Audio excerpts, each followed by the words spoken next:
Hello everyone, I am Crime for Sleep, and I am here to help you today. I know you use this video to fall asleep, so before that, like the video, and subscribe to the channel. Also, where are you from, and what time are you watching? Now get comfortable and relax. Story 1. On the evening of November 5th, 2008, the small, rural town of St. John's, Arizona, was rocked by a crime so unthinkable that it would soon become one of the most controversial murder cases in the state's history. The town, home to just a few thousand people, was known for its peaceful atmosphere and tight-knit community, where neighbors trusted one another and crime was rare. That night, however, everything changed. The victims were Vincent Romero, 29, a devoted father, and Timothy Romans, 39, a longtime family friend and co-worker of Romero's. Both men were shot multiple times inside Romero's home, their bodies left in a scene of shocking violence that did not align with the town's usual tranquility. What made this crime even more disturbing, however, was not just the brutality of the act, but the identity of the suspected killer. The call to 911 came from a co-worker of Timothy Romans, who had grown concerned when he failed to show up for work. When officers arrived, they found an unsettling scene inside the house. Blood pooled on the floor, bullet casings littered the ground, and the eerie stillness of the home only added to the sense of unease. At first glance, the police considered multiple possibilities: a break-in, a robbery gone wrong, or even a personal dispute that had escalated to deadly violence. As officers began their investigation, something didn't quite add up. There were no signs of forced entry. The victims appeared to have been shot at close range, suggesting the killer had been inside the home with them. Then, as detectives pieced together the timeline of events, they uncovered something that left them stunned. The only other person known to be in the house at the time of the murders was Vincent Romero's 8-year-old son. It was an unfathomable possibility. How could a child, barely old enough to understand death, be capable of such a crime? Yet, as officers questioned the young boy, they noticed inconsistencies in his story. He claimed to have come home from school to find his father and Romans dead, but small details in his account didn't align with the evidence at the scene. When pressed further, he grew nervous, avoiding eye contact and struggling to answer basic questions about what had happened that evening. Investigators then turned their attention to the murder weapon, a .22 caliber rifle. The rifle, which had been used to fire multiple rounds, was not a weapon typically associated with impulsive violence. It required deliberate reloading, meaning the shooter had to make the conscious decision to fire again and again. As law enforcement processed the evidence, an unsettling realization took hold.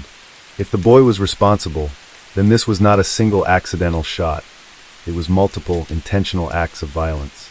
The community of St. John's, a place where children rode their bikes freely in the streets and doors were often left unlocked, suddenly found itself questioning everything it thought it knew about innocence, trust, and the capacity for darkness in even the youngest of minds. As the investigation deepened, detectives faced a dilemma unlike anything they had encountered before. The idea that an 8-year-old child could commit such a brutal act was almost impossible to comprehend. Yet, the evidence continued to point in a single, chilling direction. In their initial interview with the boy, authorities tried to tread carefully. They knew they were dealing with someone who was not only young, but also possibly traumatized by what had happened. At first, the child repeated the same story, that he had come home from school to find his father and Timothy Romans already dead. He claimed to have been scared and confused, not knowing what to do. However, as investigators pressed for details, inconsistencies began to emerge. When asked what time he arrived home, his answers varied. He struggled to explain why there were no signs of forced entry. And most notably, he seemed unusually detached from the horror of finding his father and a family friend murdered in cold blood. A crucial piece of evidence soon turned up: the rifle. It was a .22 caliber, a small but deadly firearm commonly used for hunting small game. When officers examined it, they noticed something significant. The weapon had been reloaded multiple times. This was not a case of a single, accidental gunshot. It required the shooter to consciously pull the trigger, eject the spent cartridge, and reload before firing again. Even more concerning, forensic analysis revealed that the boy had traces of gunpowder residue on his hands. While this alone was not definitive proof, it strongly suggested that he had fired a gun recently. The mounting evidence was becoming impossible to ignore. Still, authorities struggled with the ethical and legal implications of charging such a young child with a crime of this magnitude. In the United States, It is rare for children under 10 to be prosecuted for serious crimes, as they are often deemed incapable of understanding the consequences of their actions. However, Arizona law did not set a strict minimum age for criminal prosecution, meaning the boy could potentially be tried. Faced with this troubling reality, detectives consulted child psychologists and legal experts. Some argued that an 8-year-old could not fully grasp concepts like premeditation or intent, key elements in a murder charge. Others pointed out that the sheer brutality of the crime suggested a deeper psychological issue, one that could not simply be ignored. As pressure mounted to find answers, law enforcement decided to conduct a second interview with the boy, this time in the presence of his guardian. They approached him gently, trying to gain his trust. They asked him about his relationship with his father, about any arguments they might have had. Slowly, cracks began to form in his version of events. At one point, when asked directly whether he had ever handled the gun before, the boy hesitated. He glanced at the floor, his small hands gripping the edge of his chair. Then, in a quiet voice, he admitted something shocking. He had been taught how to use the rifle by his father. This revelation changed everything. Vincent Romero, described by friends as a loving but strict parent, had introduced his son to firearms at an early age. He believed in teaching responsibility, a common practice in rural areas where hunting was part of everyday life. According to family members, he had warned his son never to use the weapon without supervision.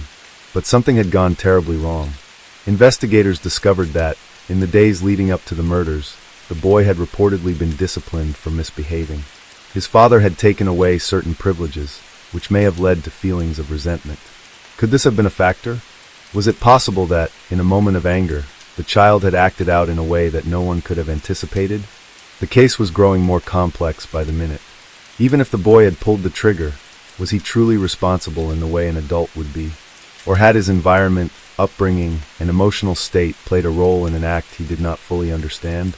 As authorities prepared to make a decision about whether to charge him, the town of St. John's found itself divided. Some believed the boy was a cold-blooded killer who needed to face justice. Others saw him as a victim of circumstance, a child who had been exposed to deadly weapons and lacked the maturity to control his impulses. What was certain, however, was that nothing would ever be the same again. In the days following the shocking crime, the town of St. John's became the center of a growing national controversy. News vans lined the streets, reporters swarmed outside the police station, and television crews set up live broadcasts in front of the courthouse. The unimaginable nature of the crime, an 8-year-old boy accused of murder, captivated the nation. People across America debated the case, struggling to understand how something so horrific could have happened in such a small, quiet town. The boy remained in police custody, though officials struggled with the ethics of how to handle him. He was too young to be placed in an adult jail, yet the severity of the crime made it impossible to treat him as an ordinary juvenile offender. He was held in a juvenile detention facility, separated from other children, as legal experts and psychologists assessed his mental state. The town, once peaceful and unremarkable, had become divided. Some saw him as a child who had been failed by the adults around him, while others believed he was a cold-blooded murderer who needed to be held accountable. As detectives reviewed the case, they uncovered more details about the events leading up to the murders. Vincent Romero, the boy's father, was known to be a strict but loving parent. He had recently remarried, and his new wife had encouraged him to be firmer in disciplining his son. According to family friends, the boy had been struggling with the changes in his home life. He had started acting out at school, becoming withdrawn and uncooperative. His father, in response, had tried to teach him discipline. In the days leading up to the crime, the boy had been punished for misbehavior, though the exact details of the punishment remained unclear. The rifle used in the shooting had been a gift to the boy from his father, an act that many found deeply troubling in hindsight. In rural areas, it was not uncommon for children to be taught how to handle firearms at a young age. Hunting and gun ownership were part of the culture, and Vincent Romero had likely seen the rifle as a way to teach his son responsibility. However, responsibility was something the child had not yet fully developed. The more investigators examined the situation, the more they questioned whether the boy had understood the finality of his actions. The forensic evidence was damning. The gunshot residue on the boy's hands suggested he had fired the weapon. The angle of the wounds indicated the shooter had been standing at a lower height, consistent with a child. Ballistics confirmed that the same .22 caliber rifle had been used to kill both men. Most disturbingly, the number of shots fired, multiple rounds into each victim, suggested something more than an accident. It suggested intent. Investigators knew they had to approach the next interrogation carefully. A confession from an 8-year-old could be easily challenged in court if it was obtained improperly. The boy was questioned again, this time with a trained psychologist present to observe his behavior. The interview began with neutral topics: his favorite television shows, his school, what he liked to do for fun. Slowly, the conversation shifted to his father. He spoke about how his father had been angry with him recently. He had taken away his video games. He had sent him to his room for misbehaving. The boy's voice was small, quiet, almost emotionless. When asked about the night of the murders, he hesitated. He repeated that he had come home and found his father and Timothy Romans already dead. The detectives were patient. They asked him if he had ever used the rifle before. He nodded. They asked him if his father had ever let him shoot it. Again he nodded. Then, the room fell into silence. One of the detectives leaned forward slightly. In a soft, calm voice, he asked the question directly. "Did you shoot your dad?" The boy stared at the table, his small hands gripping the edge of his chair. Seconds passed. Then, in a voice so quiet it was almost inaudible, he said, "I think so." It was not a full confession, but it was enough. The psychologist observing the interview noted that the boy's tone was not one of fear or remorse. It was one of uncertainty. He did not seem to fully understand the implications of his actions. The legal system now faced an unprecedented challenge. The boy was too young to be charged as an adult, but the severity of the crime made it impossible to simply dismiss. The prosecutors had to decide whether to pursue formal charges or seek an alternative resolution that focused on rehabilitation. The case raised questions that had no easy answers. How does a society punish a child for an act of unthinkable violence? Should he be treated as a criminal or as a victim of circumstances beyond his control? The town, once united, became bitterly divided. Some residents believed the boy should be punished severely. They saw the killings as a deliberate act, an intentional crime that required justice. Others believed that the tragedy was a failure of parenting, that the boy had been placed in a situation he was never equipped to handle. As the legal battle began, the weight of the situation fell upon everyone involved. The prosecution knew that trying to convict an 8-year-old for murder would be an uphill battle. The defense sought to prove that the boy had not acted with true intent, arguing that he did not fully comprehend the reality of what he had done. In the courtroom, the boy sat quietly, his feet barely touching the floor. He did not look like a killer. He looked like a child, lost in a world he did not understand. His future was now in the hands of the legal system, a system never designed to handle something like this. No matter the outcome, the tragedy had already left its mark. 2 men were dead. A young boy's life was forever changed, and the town of St. John's, once peaceful and ordinary, would never be the same again. Story 2. In the quiet town of Lannion, nestled in the Ain department of eastern France, the summer of 2008 was marked by a tragedy that would forever scar its community. On the night of July 28th, 11-year-old Valentine was brutally murdered, a crime that sent shockwaves throughout the nation and drew intense media scrutiny. Valentine was a bright and cheerful boy, known for his love of cycling and his adventurous spirit. That evening, he had set out on his bicycle, as he often did, to enjoy the warm summer air. Unbeknownst to his family, this routine ride would be his last. The following morning, panic set in when Valentine failed to return home. His family, frantic with worry, alerted local authorities, and a search was immediately launched. The tight-knit community rallied together, scouring the town and surrounding areas for any sign of the missing boy. Tragically, their worst fears were confirmed when Valentine's lifeless body was discovered. He had been stabbed 44 times, a level of brutality that suggested a deeply disturbed perpetrator. The senselessness of the act left the town reeling, struggling to comprehend how such violence could erupt in their peaceful enclave. As investigators delved into the case, they encountered a perplexing lack of immediate leads. There were no eyewitnesses, and the motive behind the heinous act remained elusive. The randomness of the crime suggested it was not premeditated, adding to the community's unease. However, a breakthrough came when authorities apprehended a drifter named Stéphane Moitouret and his companion, Noella Higo. The pair had been wandering from town to town for years, living on the fringes of society. Their transient lifestyle made them difficult to track, but certain patterns in their movements aligned with the timeline of Valentine's murder. Under intense interrogation, Moitwaret confessed to the crime, claiming he was overcome by a moment of madness. His erratic behavior and history of mental instability added a complex layer to the case. Higo, while not directly involved in the murder, was charged with failing to prevent the crime and concealing evidence.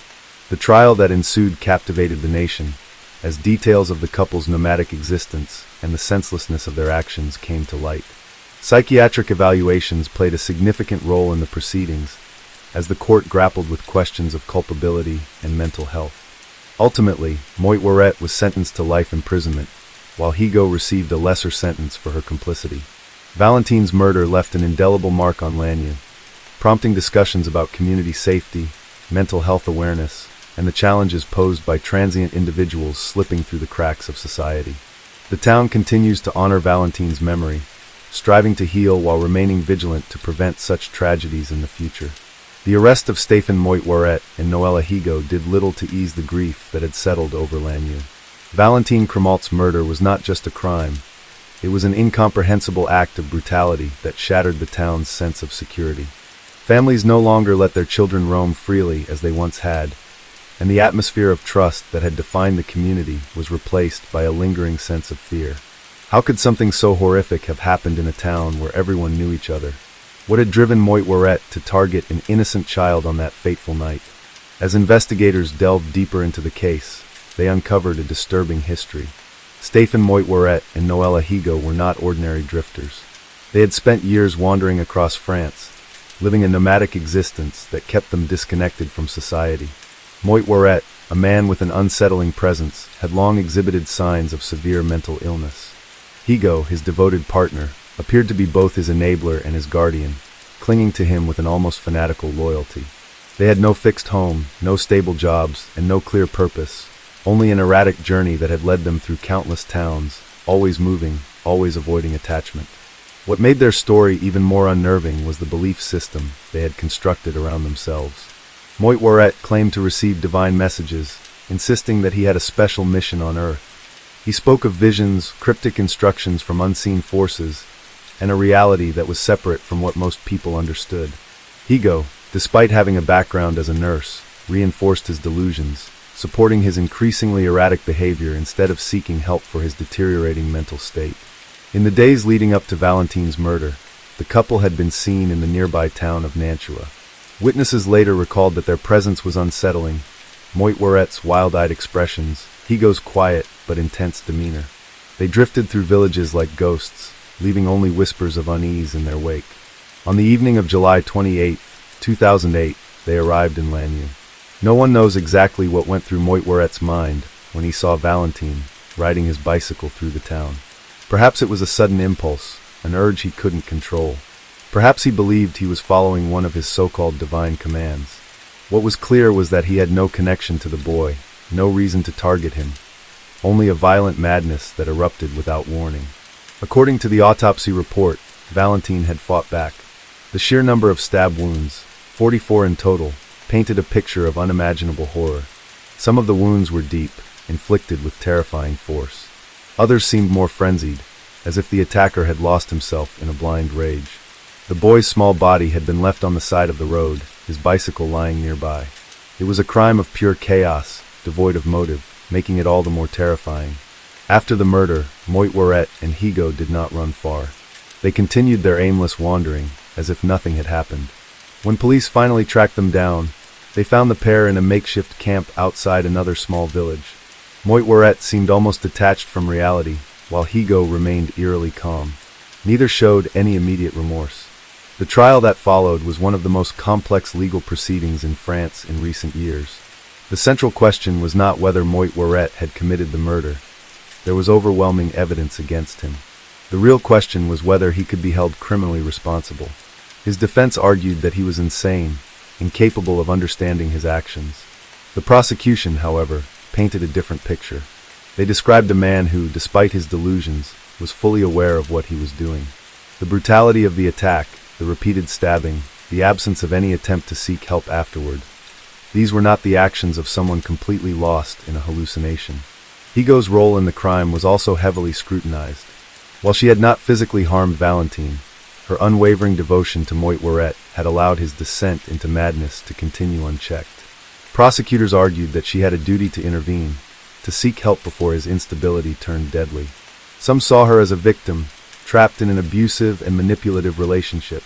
Others saw her as an accomplice, a willing participant in the nightmare that had unfolded. Psychiatrists were called in to evaluate Moitworette's mental state. Their findings were disturbing. He suffered from severe schizophrenia, characterized by paranoid delusions and a complete detachment from reality. Yet, some experts argued that he still retained enough awareness to be held accountable. The debate over his mental state dragged on for months, dividing public opinion. Valentine's family attended every hearing, their faces marked by grief that would never fade. His parents spoke of their son's dreams, his love of adventure, his kindness. They spoke of the unbearable pain of losing him in such a brutal manner. They wanted justice, but justice, in this case, was not easy to define. As the trial neared its conclusion, the question remained: was this a case of cold-blooded murder, or was it the tragic result of an untreated mental illness spiraling out of control? The answer would determine whether Moitworette would spend the rest of his life in prison or in a psychiatric facility.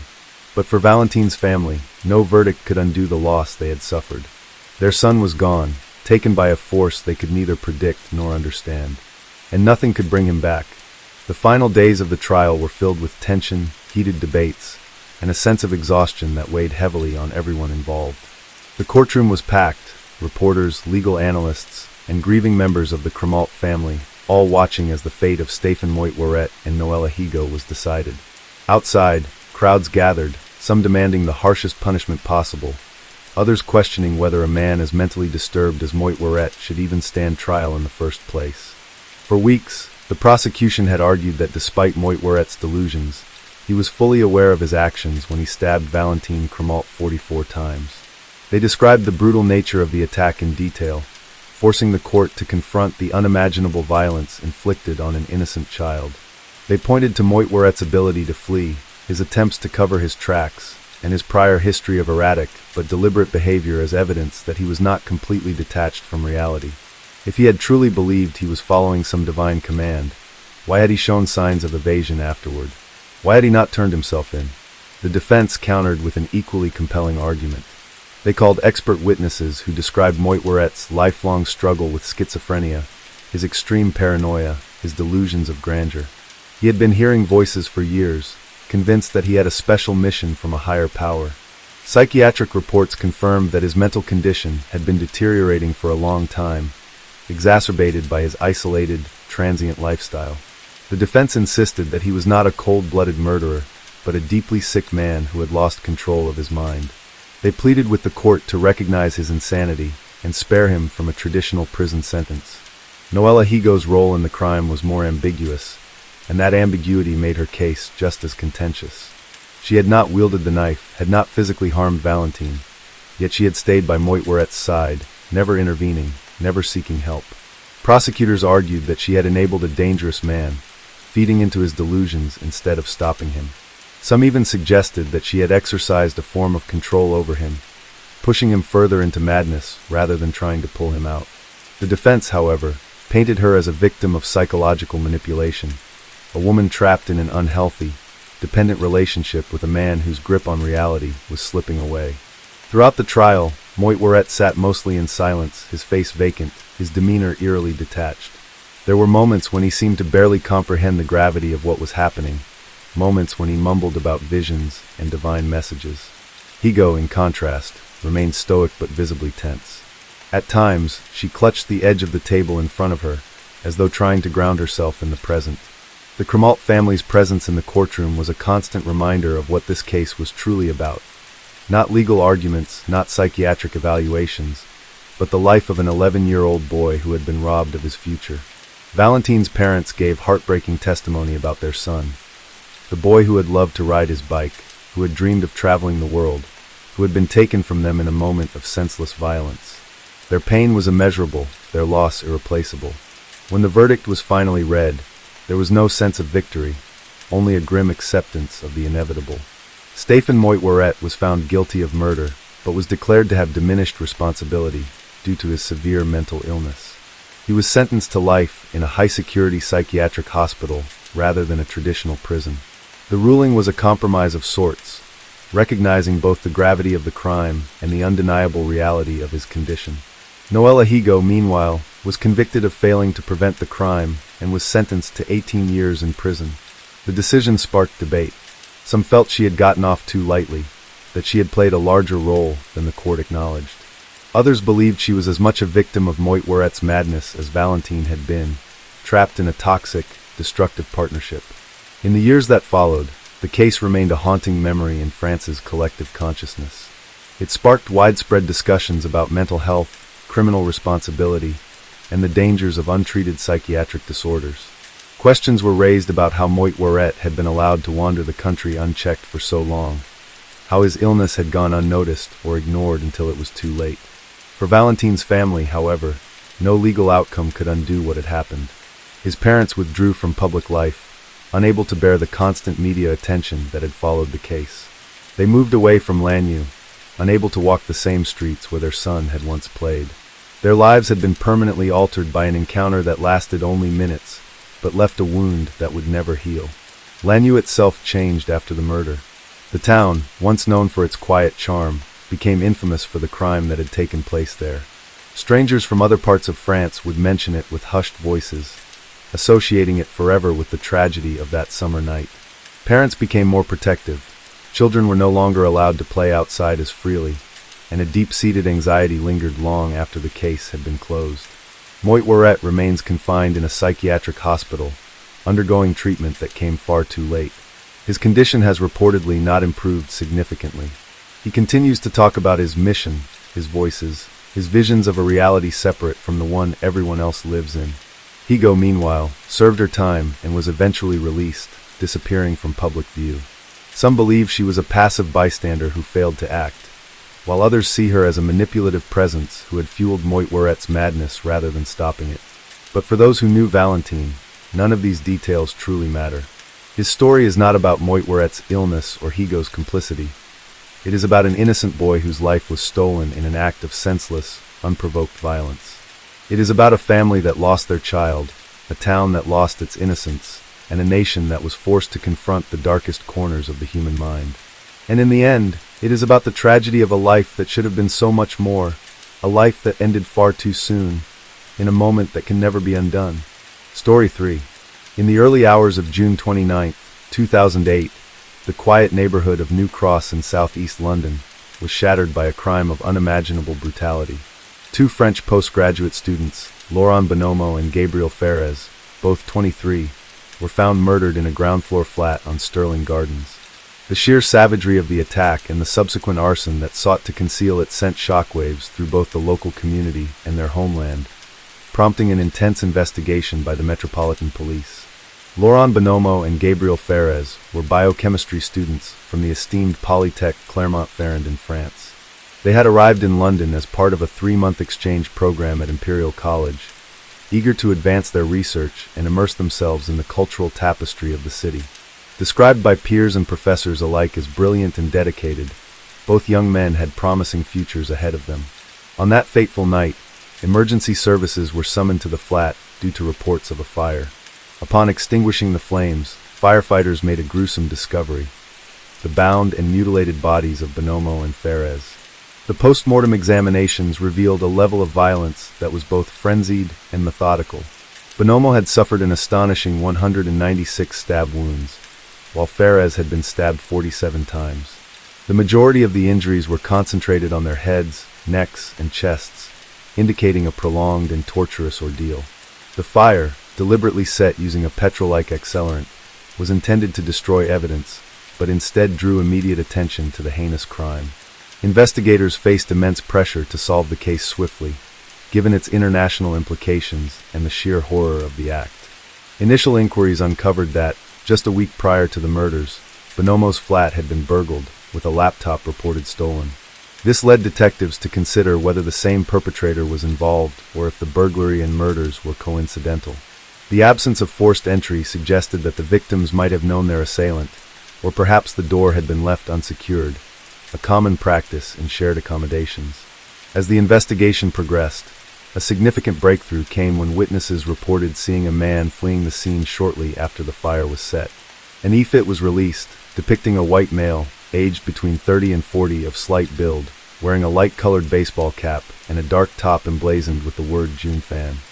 This image, disseminated widely through media channels, prompted numerous tips from the public, each meticulously followed up by the police.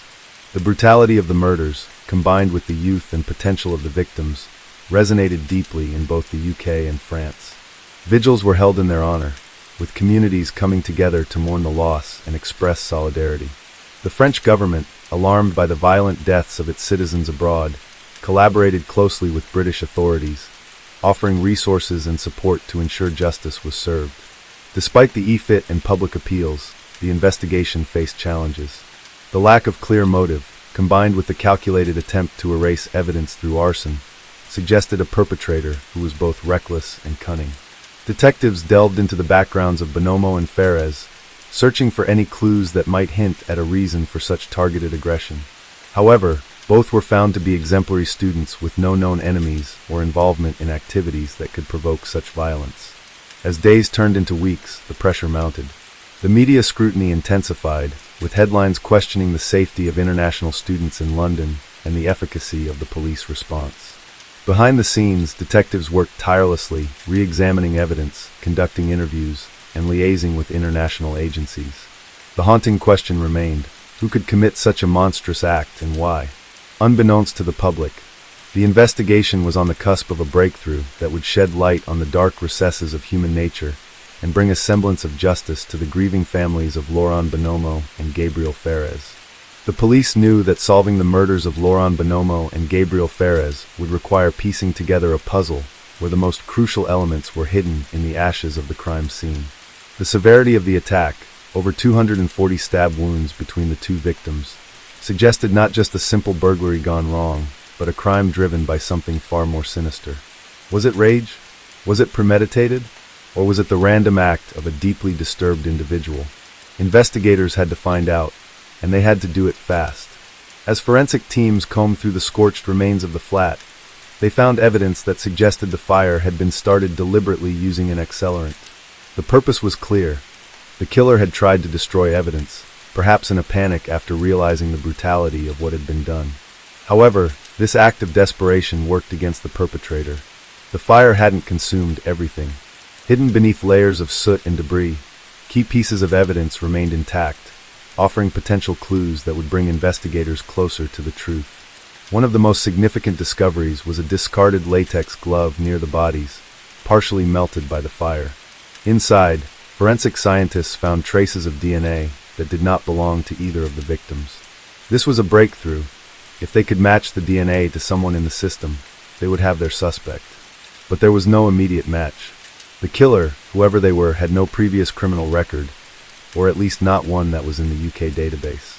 Meanwhile, detectives reviewed CCTV footage from surrounding streets, hoping to catch a glimpse of anyone suspicious near the scene on the night of the crime.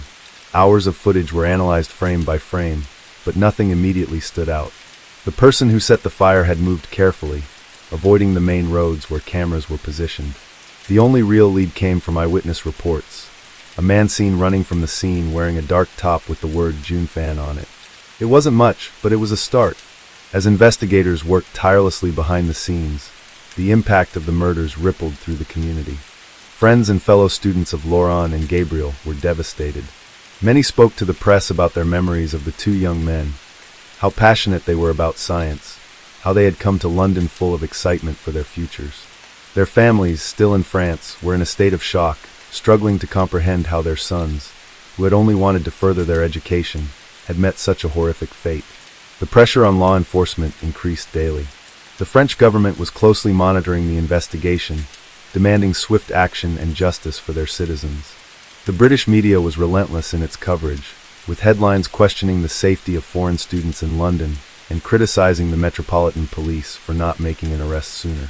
Public fear grew, with speculation that a violent predator was on the loose, possibly targeting students. As part of their efforts, detectives expanded their search beyond just forensic evidence. They began looking into the victims' final days, hoping to uncover anything that might provide insight into why they were targeted. Laurent Bonomo's laptop had been reported stolen just a week before the murders. Could there be a connection? Was it possible that someone had broken in once before and then returned, escalating from burglary to murder? Investigators re-interviewed neighbors, hoping to find new witnesses who might have seen something unusual in the days leading up to the attack. Some recalled seeing unfamiliar faces around the building, but nothing concrete stood out. Others mentioned hearing noises coming from the flat on the night of the crime, though no one had suspected anything out of the ordinary at the time. Then a breakthrough came. A credit card belonging to one of the victims had been used after their deaths. Detectives traced the transaction to a shop in South London, where security cameras had captured an image of the person using the card. The man in the footage was thin, with a hood pulled up over his head. While his face was partially obscured, investigators believed he could be the same person described by witnesses fleeing the crime scene. With this new lead, police intensified their efforts to identify the man. They released the CCTV footage to the public, asking anyone who recognized him to come forward. The response was immediate. Multiple calls flooded in, many of them pointing to the same name, Dano Sonex. Sonex, a 23-year-old with a long history of violent crime, was no stranger to the justice system. He had been arrested numerous times for burglary, assault, and weapons possession. Most disturbingly, he had been released from prison just weeks before the murders due to a clerical error that allowed him back onto the streets earlier than intended. Had that error cost two young men their lives? Detectives now had a name, a face, and a trail to follow. But they needed solid evidence to connect Sonex to the crime beyond suspicion alone. As they moved to track him down, they discovered he wasn't acting alone.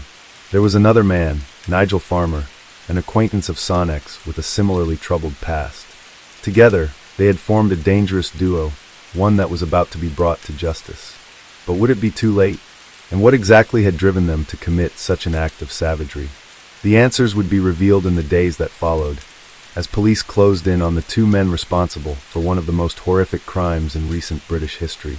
As the manhunt for Dano Sonex and Nigel Farmer intensified, the Metropolitan Police worked around the clock to locate and apprehend the suspects before they could flee or, worse, strike again. The brutal nature of the crime had left many wondering whether this was an isolated incident or if these men were capable of committing further violence. Through a combination of forensic evidence, witness statements, and CCTV footage, detectives pieced together the horrifying sequence of events that had led to the deaths of Laurent Bonomo and Gabriel Ferez. They believed that Sonex and Farmer had entered the flat either by force or through an unlocked door with the intention of robbing the students. But something had gone terribly wrong. Investigators speculated that Bonomo and Ferez had woken up during the burglary, possibly confronting the intruders. Instead of fleeing, Sonex and Farmer had turned to extreme violence. They tied up the two young men, tortured them for hours, and repeatedly stabbed them. The sheer number of wounds, 196 on Bonomo alone, suggested an uncontrollable frenzy, an attack fueled by rage, sadism, or possibly even a twisted desire to eliminate any witnesses. After the brutal murders, the killers had attempted to cover their tracks. They used petrol to start a fire in an effort to destroy any forensic evidence, but their hasty decision only led to their eventual downfall. Not only did the fire draw immediate attention to the crime, but key evidence, DNA, fingerprints, and even a discarded latex glove, remained intact despite the flames. The police received a critical tip when someone who had seen the released CCTV images came forward, claiming that Sonex had been bragging about sorting out some foreigners shortly after the murders. This chilling comment suggested that the crime may have had an element of xenophobia, or, at the very least, that the killers had no remorse for their actions. With enough evidence to make arrests, officers raided a South London property where Sonex was believed to be hiding. When they stormed the building, he attempted to escape, but was quickly subdued. Farmer, meanwhile, had already turned himself in at a local police station, claiming that he had played no role in the killings, and that Sonex had forced him to participate. However, inconsistencies in his statement, as well as forensic evidence linking him to the scene, indicated that both men were deeply involved. During questioning, Sonex remained defiant. He refused to show any remorse, his answers laced with arrogance and indifference. He denied having planned to kill the students, but claimed that things just got out of hand. Farmer, on the other hand, tried to minimize his role, insisting that he had only helped restrain the victims while Sonex carried out the stabbings. But the overwhelming evidence, including their use of the victims' credit cards and their DNA found at the scene, left little room for doubt. The trial of Dano Sonex and Nigel Farmer began in 2009 and gripped the nation. Prosecutors detailed the unimaginable brutality of the murders, describing how Bonomo and Ferez had been subjected to hours of torment before their lives were viciously taken. The court heard how Sonex, a career criminal with a history of violent offenses, had been mistakenly released from prison due to a clerical error just weeks before the attack. Had he remained incarcerated, the two French students would still be alive. The defense attempted to shift blame, with Farmer portraying himself as a reluctant participant who had been manipulated by Sonex. But the jury saw through his claims. After a harrowing trial, both men were found guilty. Sonex was sentenced to life imprisonment with a minimum of 40 years, ensuring that he would likely never walk free again. Farmer received a similarly harsh sentence, his attempt to downplay his involvement failing to sway the court. For the families of Laurent Bonomo and Gabriel Ferez, the convictions brought a measure of justice, but no amount of legal punishment could ever compensate for the loss of their sons. The case became a symbol of the dangers of violent crime in London and sparked discussions about the failures of the justice system. Specifically, how Sonex had been allowed back onto the streets despite his known history of violence. In the years that followed, the murders of Laurent Bonomo and Gabriel Ferez remained one of the most shocking and senseless crimes in recent British history. The quiet South London flat, where they had once lived, became a grim reminder of the brutality they had suffered. Friends, family, and fellow students continued to honor their memories, remembering them not as victims of a horrific crime, but as two brilliant young men who had their futures stolen in an act of unimaginable cruelty. The case also left behind a troubling question. How many other dangerous individuals had slipped through the cracks of the system? And how many more innocent lives could have been saved if justice had come just a little bit sooner? Story 4. In the early hours of September 19, 2008, the tranquility of Yichuan, a residential town in northern Singapore, was shattered by a gruesome discovery. Police were summoned to Block 349 on Yichuan Avenue 11, where the lifeless body of a woman was found at the foot of the building. This grim find was only the beginning, as it led investigators to a nearby flat where a scene of unimaginable horror awaited them. Inside the modest apartment, officers uncovered the bodies of two women, both bearing multiple stab wounds. A third victim, a teenage girl, was found critically injured but miraculously alive. The sole occupant of the flat, 42-year-old Wang Zhijian, was promptly arrested at the scene. The victims were identified as Wang's girlfriend, 41-year-old Zhang Meng, her daughter, 17-year-old Feng Jinyu, and their flatmate, 36-year-old Yang Jie. Yang's 15-year-old daughter, who survived the brutal attack, was rushed to Tan Tock Sung Hospital for emergency treatment. The Yichuan triple murders, as the case came to be known, sent shockwaves throughout Singapore and the broader international community. The sheer brutality of the killings, coupled with the fact that all involved were Chinese nationals, drew significant attention from both local and foreign media outlets. The Chinese embassy in Singapore expressed deep concern, urging local authorities to conduct a swift and thorough investigation to ensure justice was served. As details of the case emerged, a disturbing narrative began to unfold. Wang Zhijian, a native of Tianjin, China, had been in a tumultuous relationship with Zhang Meng. According to Wang's statements to the police, he alleged that during his stays in Singapore, he endured extreme abuse and humiliation at the hands of Zhang. He claimed that she subjected him to degrading treatment, including confining him to her bedroom and forcing him to perform menial tasks under harsh conditions. Wang recounted that Zhang demanded expensive meals, such as crab dishes costing over 100 Singapore dollars, which he struggled to afford. He described feeling increasingly demeaned and financially exploited, leading to escalating tensions between the couple. On the night of September 18th, an argument erupted between Wang and Zhang over yet another request for an extravagant meal. Wang claimed that Zhang's derogatory remarks and incessant demands pushed him to a breaking point. In a fit of uncontrollable rage, he retrieved a serrated knife from the kitchen and attacked Zhang as she slept, inflicting multiple fatal stab wounds. The commotion awakened Feng Jinyu, who tragically became the next victim as she attempted to intervene.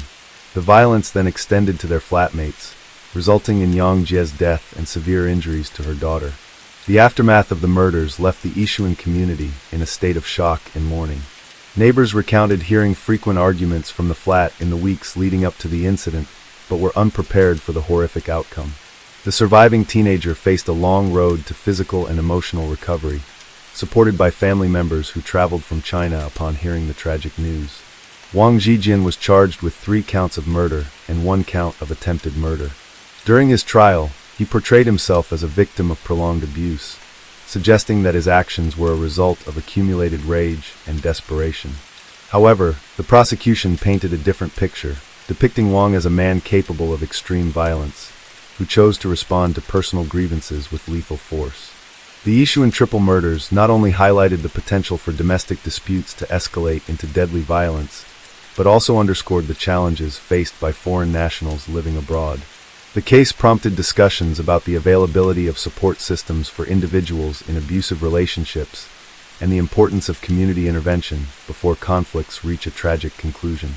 As the legal proceedings unfolded, the families of the victims sought solace and justice, grappling with the devastating loss of their loved ones. The case served as a somber reminder of the fragility of human relationships and the catastrophic consequences that can ensue when underlying issues remain unaddressed. As the investigation into the Yishuan murders deepened, the Singaporean authorities meticulously reconstructed the series of events leading up to the brutal killings. Detectives interviewed neighbors, gathered forensic evidence, and examined Wang Zhijian's past to determine the full scope of what had transpired in that small, ordinary flat that had become a gruesome crime scene. Wang's relationship with Zhang Meng was fraught with tension, but to outsiders, they seemed like an ordinary couple trying to make a life together in a foreign land. Zhang had moved to Singapore first, finding work and later inviting Wang to join her. According to Wang, Zhang had promised him a better life, yet their relationship quickly deteriorated. He alleged that she became increasingly controlling, belittling him in front of others and treating him as more of a servant than a partner. The relationship's dysfunction was not limited to emotional abuse. There were also financial pressures. Wang, who struggled to find stable employment, was frequently asked to fund Zhang's extravagant lifestyle. She insisted on expensive meals and costly gifts, spending beyond their means. Wang later claimed that he felt trapped, both financially and emotionally, with no way to escape the escalating cycle of humiliation. However, Zhang's friends and acquaintances painted a different picture. To them, Zhang was a confident, independent woman who had worked hard to establish herself in Singapore. They refuted Wang's claims of mistreatment, suggesting instead that he was jealous and possessive. They described him as a man who resented Zhang's financial independence and the close relationship she had with her daughter, Feng Jinyu. Some even recalled instances where Wang had shown signs of erratic behavior, hinting at underlying issues that might have contributed to the explosion of violence that fateful night. On the evening of September 18, 2008, tensions between Wang and Zhang reached their breaking point. The couple argued over money once again, with Zhang allegedly berating Wang for failing to provide for her properly. According to Wang's later confession, something inside him snapped. Feeling utterly powerless and humiliated, he decided that Zhang had to die. At around 3:30 a.m., Wang retrieved a serrated knife from the kitchen. Zhang was asleep in her bedroom, completely unaware of what was about to happen. He entered the room and, in a moment of blind rage, began stabbing her repeatedly. She barely had time to react before succumbing to the attack. The violent assault did not go unnoticed. The commotion woke Feng Jinyu, who rushed into the room only to see her mother covered in blood. Before she could scream for help, Wang turned the knife on her, stabbing her over a dozen times. The teenager collapsed, mortally wounded, as Wang stood over her, his hands and clothes now soaked in their blood. As Wang attempted to regain his composure, he realized that the attack had not gone entirely unnoticed. In the adjacent room, Yang Jie and her daughter had woken up. Yang, who had been renting a room in the flat, heard the struggle and instinctively tried to protect her daughter. But Wang, now fully consumed by his bloodlust, saw them as loose ends. Rushing into their room, Wang launched another brutal attack. Yang Jie fought desperately, but she was overpowered. Wang stabbed her multiple times, ensuring she would not survive.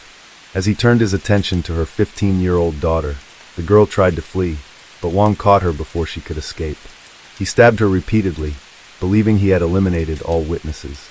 At this point, Wang faced a critical decision. He could attempt to flee, or he could stage the scene to make it appear as if Zhang had been responsible for the killings before taking her own life. He quickly wiped down parts of the knife and the apartment, hoping to mislead the police. He then dragged Feng Jinyu's body toward the window, intending to throw her out and create the illusion that she had jumped in distress. However, in his haste, he miscalculated, and instead of Feng, he ended up pushing Zhang's already lifeless body over the railing. Her corpse landed with a sickening thud in the courtyard below, where a horrified resident discovered it moments later. Meanwhile, the surviving 15-year-old girl, though gravely injured, clung to life. In sheer agony, she managed to crawl toward the entrance of the flat, leaving a trail of blood behind her. When neighbors, alerted by the sound of the body hitting the ground outside, came to check on the commotion, they found her struggling to breathe. They immediately called the police. When officers arrived, they found Wang in a state of shock, sitting in the bloodied apartment.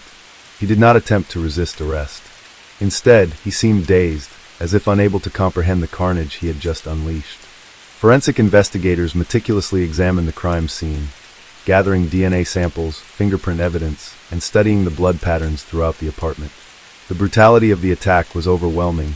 Blood splattered the walls, the floors, and even the furniture.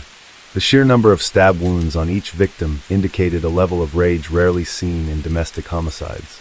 As Wang was taken into custody, the surviving girl was rushed into emergency surgery. Though her injuries were severe, she managed to provide police with crucial information before losing consciousness.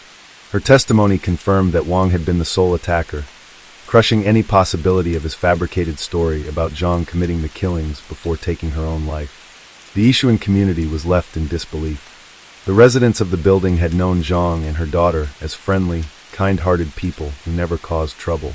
The idea that such a brutal crime had occurred in their midst was unthinkable.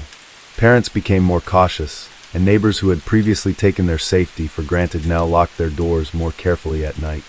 News of the murders spread quickly, making headlines in both Singapore and China. The Chinese embassy stepped in to assist the victims' families, helping them make arrangements to claim the bodies and transport them back home. The case also sparked debates about the challenges of living as a foreigner in a country with different cultural expectations, particularly in relationships where financial dependence and power imbalances could lead to tension. As Wang Zhijian sat in his holding cell, the gravity of his actions began to set in. The days of financial arguments, perceived slights, and personal frustrations had culminated in a bloodbath that could never be undone. Now he faced the full weight of Singapore's justice system, a system known for its strict penalties for violent crimes. His trial was set to begin in the coming months, and with overwhelming evidence against him, there was little doubt about the outcome. The question was not whether he would be found guilty, but rather how severe his punishment would be. As the trial of Wang Zhijian commenced in 2010, the courtroom was filled with a palpable tension. The Yishuan murders had shaken Singapore and China alike, and the public awaited the verdict with anticipation. The prosecution laid out its case with precision, presenting irrefutable forensic evidence, witness testimonies, and Wang's own confession, which left little room for doubt. The surviving victim, Yang Jie's 15-year-old daughter, was the most critical witness. She had suffered severe injuries, multiple stab wounds, extensive blood loss, and deep psychological trauma, but had miraculously lived to recount the horror of that night. When she took the stand, the courtroom fell into a heavy silence. With a composed but fragile demeanor, she described how she had woken up to the sound of screams, how she had seen Wang covered in blood, and how she had fought desperately for her life. Her testimony was devastating and left no doubt about Wang's guilt. Prosecutors highlighted Wang's meticulous and prolonged attack, arguing that it was not an impulsive crime, but a deliberate, frenzied act of violence fueled by resentment. They described how he had stabbed Zhang Meng multiple times in her sleep, turned his knife on her daughter when she tried to intervene, and then proceeded to eliminate the other two women who might have been witnesses. They pointed out that his claim of being forced into violence by Zhang's alleged mistreatment was nothing more than an attempt to deflect responsibility. The court was also presented with forensic evidence that contradicted Wang's attempts to minimize his role. Blood splatter analysis revealed that the attacks had occurred over an extended period, suggesting that he had ample opportunity to stop, but had instead chosen to continue his rampage. The multiple stab wounds, far beyond what would be needed to kill, indicated an overwhelming level of rage, suggesting that Wang had lost all sense of restraint. The defense attempted to paint Wang as a man pushed to the edge by emotional abuse and financial stress. They argued that his prolonged suffering at the hands of Zhang Meng had created a psychological breakdown, leading him to act out in an uncontrollable fit of rage. However, the prosecution countered that nothing could justify the calculated brutality of the attack. Moreover, the evidence showed that Wang had not simply lashed out once. He had systematically gone from room to room, ensuring that no one survived. As the trial progressed, it became clear that Wang had no viable defense. His demeanor remained mostly emotionless, though at times he appeared to feign remorse. However, when the prosecution pressed him about his actions, his responses were inconsistent, and his attempts to justify the killings only served to further condemn him in the eyes of the jury. The judge, in his final ruling, was unequivocal. He condemned the murders as one of the most horrific crimes in recent Singaporean history. The sheer savagery, the helplessness of the victims, and Wang's methodical approach to the killings demonstrated an extreme level of cruelty. The judge dismissed Wang's claims of provocation, stating that his actions were not those of a man momentarily overcome by emotion, but of someone who had made a deliberate choice to kill. On October 21, 2010, Wang Zhijian was sentenced to death. The verdict was met with a mix of relief and sorrow, relief that justice had been served, but sorrow for the lives lost in such a senseless act of violence. In Singapore, where the death penalty is reserved for the most serious offenses, Wang's sentence was seen as a fitting punishment for the atrocities he had committed. The families of the victims expressed their grief and devastation. Zhang Meng's relatives in China mourned not only her death, but also the loss of her daughter, Feng Jinyu, a promising young woman who had her entire future ahead of her. Yang Jie's family, too, struggled with the pain of losing her while trying to support her surviving daughter, who had endured unimaginable trauma. The case had a lasting impact in both Singapore and China. In Singapore, it reaffirmed the city-state's reputation for swift and uncompromising justice. In China, it sparked conversations about the risks faced by Chinese nationals living abroad, especially in domestic relationships with power imbalances. Some saw Wang as a cautionary tale of how unresolved personal conflicts could lead to extreme consequences. Years later, the Yishuan murders remained one of the most shocking and brutal crimes in Singapore's history. The apartment where the killings had taken place was eventually rented out again, though neighbors never forgot the horrors that had occurred there. People who had once taken their safety for granted became more cautious, and the tragedy served as a grim reminder of how domestic disputes, if left unchecked, could escalate into unimaginable violence. For Wang Zhijian, there was no redemption. His name became synonymous with brutality, and his crime stood as a dark chapter in Singapore's criminal history. Even as time passed, the memories of that night in Yishuan, of the blood-stained walls, the desperate screams, and the senseless loss of life, remained etched in the minds of those who had followed the case. It was a tragedy that could never be undone, a horror that would never be forgotten. Story 5. In the early hours of December 7, 2008, the quiet suburb of Parafield Gardens in Adelaide, South Australia, became the epicenter of a harrowing criminal case that would shock the nation. Police were called to a modest brick home on Mofflin Road after neighbors reported hearing disturbing noises and cries for help. What they discovered inside was a scene of unimaginable horror that would later be dubbed the House of Horrors. Upon entering the residence, officers were immediately struck by the overpowering stench of decay and filth. The interior was in complete disarray, garbage piled high, rotting food scattered across surfaces, and walls stained with grime. But the most distressing discovery was yet to come.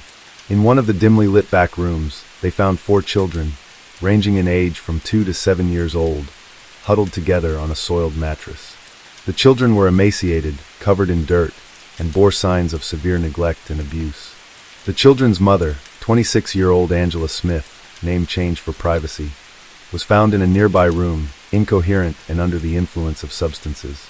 Her partner, 30-year-old Robert Jones, name changed for privacy, was discovered in the backyard attempting to flee the scene. Both were immediately taken into custody. As the investigation unfolded, the full extent of the children's suffering became apparent. Medical examinations revealed that all 4 had been subjected to prolonged malnutrition, physical abuse, and psychological torment. Bruises, burns, and lacerations covered their small bodies, some injuries appearing to be weeks old.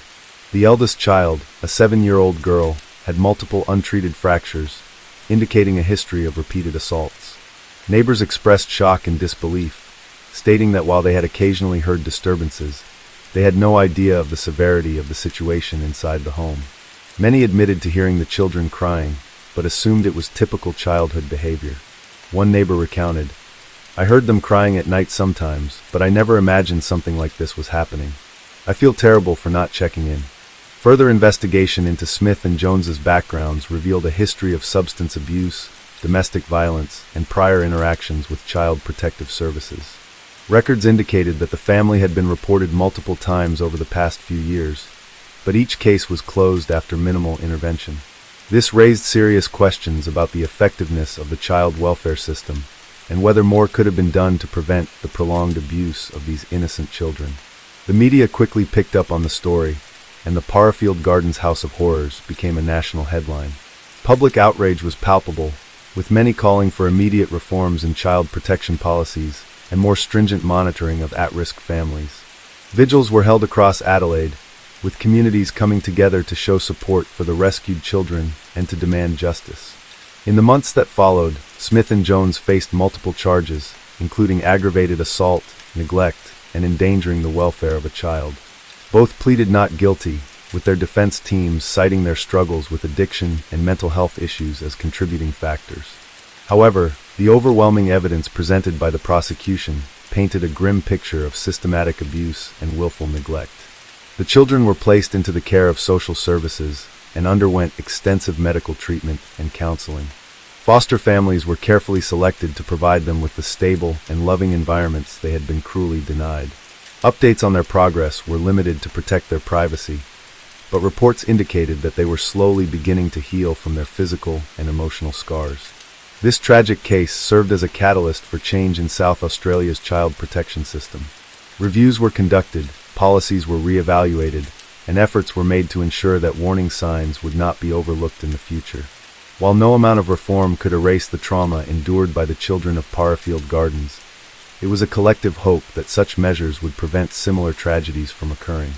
The House of Horrors case remains a somber reminder of the vulnerabilities faced by children in abusive households and the paramount importance of vigilance, community involvement, and robust protective services to safeguard the well-being of the youngest members of society.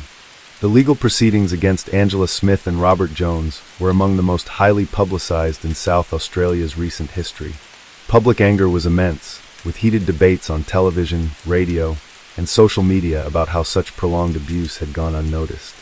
Many questioned how the system had failed these children, why their cries for help had been unheard, and whether authorities had ignored warning signs. As the case proceeded, the prosecution meticulously laid out a disturbing pattern of abuse. Testimonies from social workers, medical professionals, and former acquaintances painted a grim picture of the children's suffering. The prosecution argued that Smith and Jones were fully aware of the harm they were inflicting but chose to continue, driven by a toxic mix of drug addiction, cruelty, and utter disregard for human life. The courtroom was packed when the first medical examiner took the stand. The jury listened in horror as details of the children's injuries were recounted. The eldest girl had suffered repeated beatings over the years, with evidence of old fractures that had never been treated. Some of the injuries were so severe that doctors speculated they must have been inflicted with weapons, not just fists. The youngest child, a 2-year-old boy, was found to be severely malnourished, his body weight dangerously low for his age. Scars on his tiny arms suggested he had been burned, possibly with cigarettes or boiling water. Perhaps the most heartbreaking testimony came from a social worker who had visited the family just months before the discovery of the abuse. She revealed that she had filed a report, expressing deep concerns about the children's welfare. "I knew something wasn't right," she said, her voice shaking. "But every time we checked, Angela and Robert had some excuse. They would claim the kids were sick or that they had fallen. The house was dirty, but we were never allowed inside long enough to see the full extent of it. They always found a way to push us out." There were audible gasps in the courtroom when it was revealed that the department had closed multiple reports on the family, citing insufficient evidence of abuse. Bureaucratic delays and overloaded caseworkers had allowed Smith and Jones to continue their reign of terror without consequence. One of the more shocking moments came when a forensic psychologist testified about the mental state of the eldest child, the 7-year-old girl. "She has been conditioned to believe that the abuse was normal," the psychologist explained.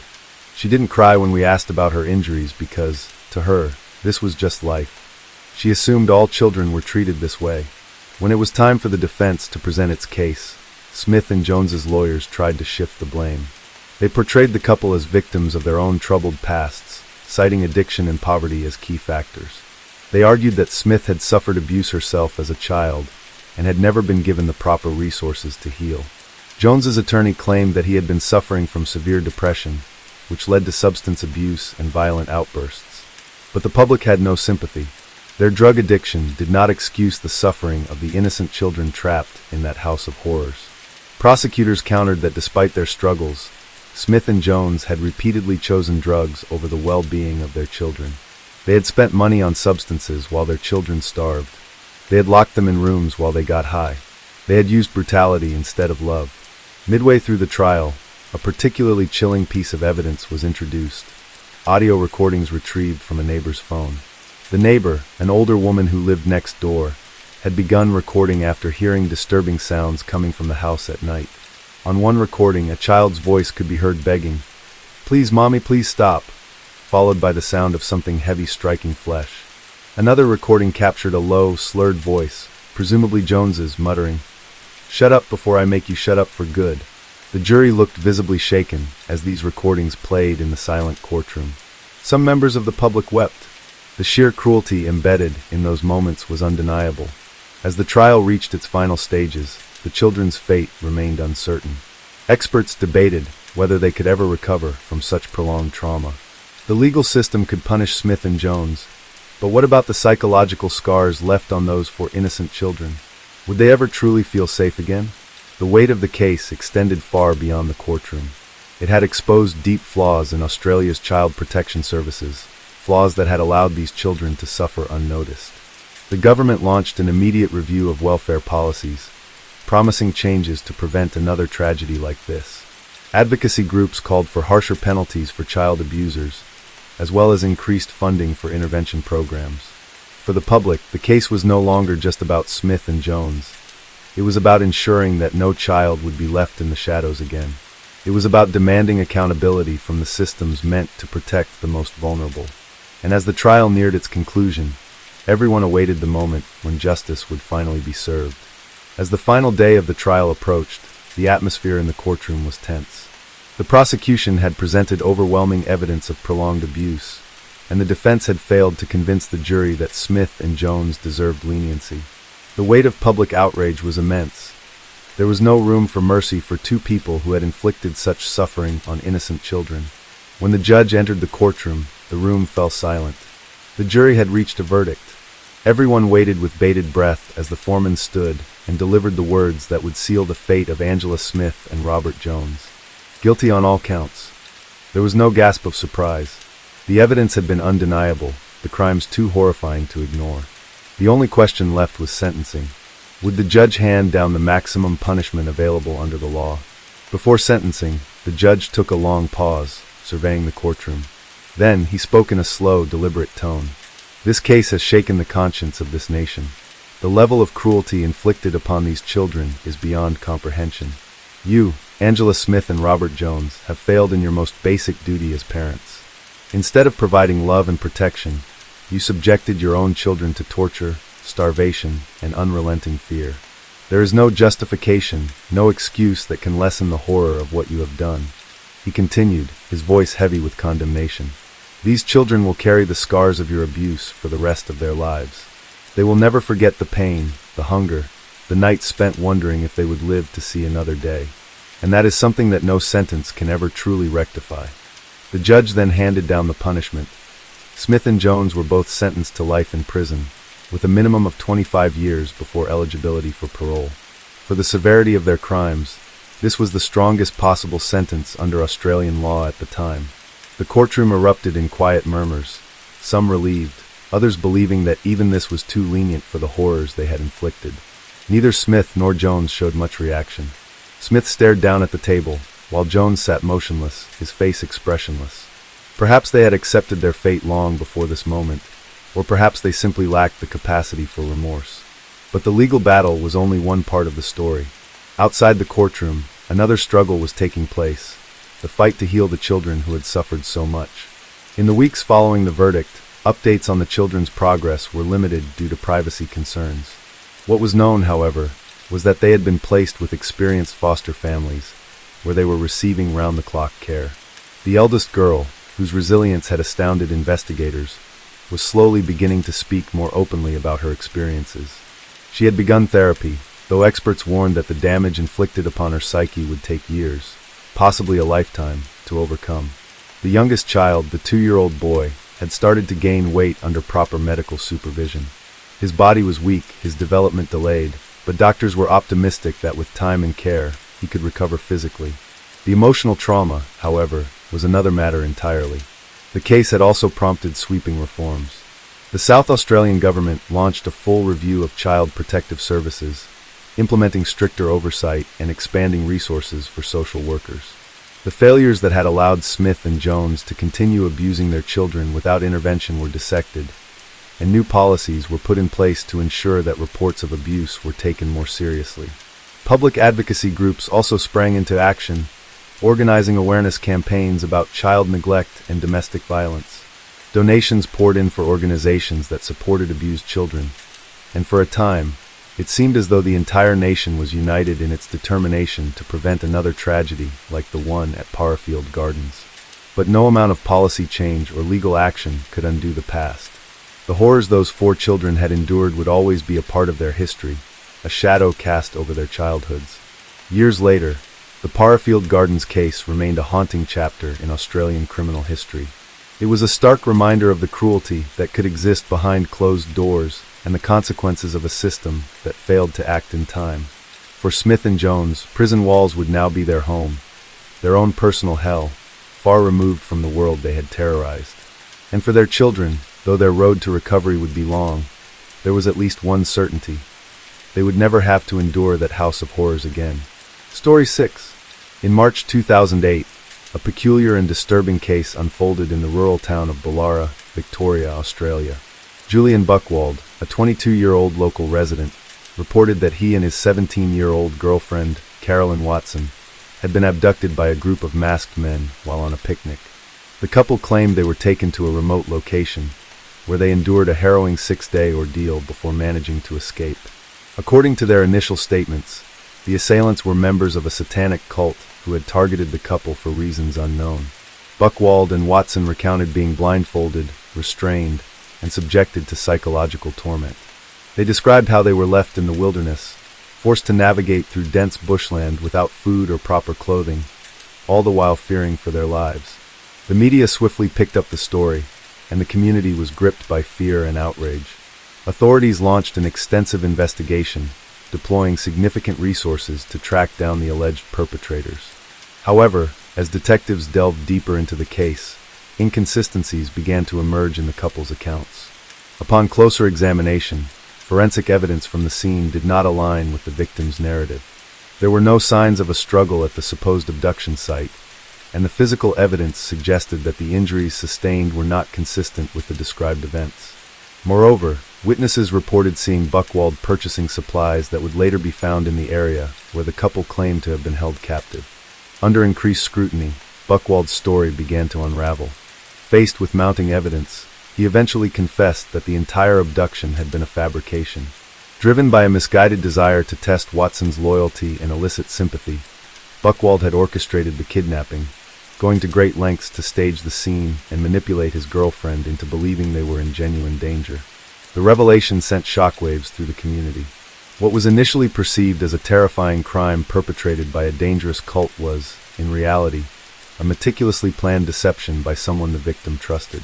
The case raised serious questions about the allocation of police resources and the impact of false reports on public perception and safety. In August 2009, Julian Buchwald was found guilty of kidnapping and false imprisonment. He was sentenced to a term of imprisonment, reflecting the severity of his actions and the profound psychological impact on Carolyn Watson. The case served as a stark reminder of the potential consequences of deceit and the importance of thorough investigative work in uncovering the truth. For Watson, the ordeal was a traumatic betrayal that left lasting emotional scars.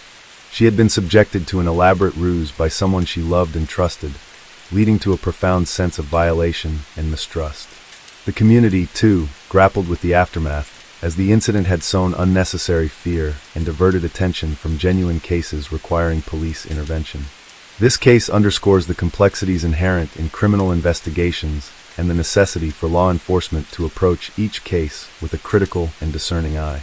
It also highlights the profound impact that false reports can have on individuals and communities alike, emphasizing the need for integrity and responsibility in reporting crimes. As detectives continued to piece together the details of Julian Buchwald and Carolyn Watson's supposed abduction, the cracks in their story became more pronounced. The media had initially painted them as victims of a terrifying and mysterious crime, but as investigators dug deeper, suspicion began to shift toward Buchwald himself. Authorities had deployed extensive resources to locate the so-called masked kidnappers. They combed through the dense Victorian bushland, searching for any evidence of cult activity, makeshift camps, or even discarded restraints that the couple claimed had been used to bind them. Yet, despite the scale of the search, nothing was found. No tracks leading to or from the alleged crime scene, no evidence of another party having been present, just the couple's own footprints leading into the wilderness. The police had their doubts early on, but they couldn't dismiss the case outright. They needed tangible proof before accusing Buchwald of staging the event. Detectives interviewed the couple multiple times, asking them to recount their ordeal in as much detail as possible. Watson, visibly shaken and still struggling to process what had happened, remained consistent in her account. She truly believed that they had been kidnapped and left to die in the wild. Buchwald, however, was another story. At first, he spoke with confidence, describing how they had been ambushed, blindfolded, and thrown into the back of a vehicle. But as detectives pressed him on specific details, where they had been held, how they had escaped, why the kidnappers had chosen them, his answers became vague and contradictory. He changed minor elements of his story with each retelling, and it soon became clear that something wasn't adding up. The forensic evidence further dismantled Buchwald's version of events. The rope supposedly used to bind them was examined by forensic specialists, who noted that the knots were suspiciously loose and appeared to have been tied in a manner that would allow for an easy escape. Soil samples from the area where they had been abandoned showed no signs of struggle or any indication that a group of men had been present. Even more damning, investigators discovered that the exact type of rope used had been purchased by Buchwald himself just days before the alleged kidnapping. As authorities scrutinized surveillance footage from local stores and gas stations, they uncovered additional incriminating evidence. A store clerk in the nearby town of Churchill reported selling camping supplies to a man matching Buchwald's description. The purchase included bottled water, energy bars, and a small knife, items that were later found near the site where the couple had spent their 6-day captivity. It was at this point that detectives decided to test their theory. Instead of directly confronting Buchwald, they subtly shifted their approach during questioning, asking more about his emotions rather than the logistical details of the kidnapping. He became increasingly defensive, claiming that people were trying to discredit him. When they finally revealed their evidence, the surveillance footage, the forensic inconsistencies, the store clerk's testimony, Buchwald's demeanor changed entirely. At first, he tried to double down on his claims. He suggested that the cult members had set him up, that they had somehow manipulated the evidence to make it look like he had staged the entire event. But when confronted with the fact that no such cult existed, that no similar abductions had ever been reported in the area, and that his own purchases directly linked him to the planning of the crime, his story fell apart completely. Realizing he had no way out, Buchwald broke down. He confessed that the entire ordeal had been a fabrication, one he had orchestrated with meticulous detail to test Watson's loyalty. He wanted to see if she would stay by his side through a traumatic experience, if she truly loved him enough to endure hardship with him. In his twisted reasoning, he believed that if she emerged from the ordeal still devoted to him, it would prove that she was the one he was meant to be with. The revelation sent shockwaves through the investigation team.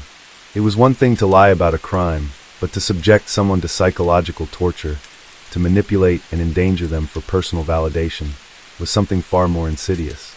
Watson, upon learning the truth, was devastated.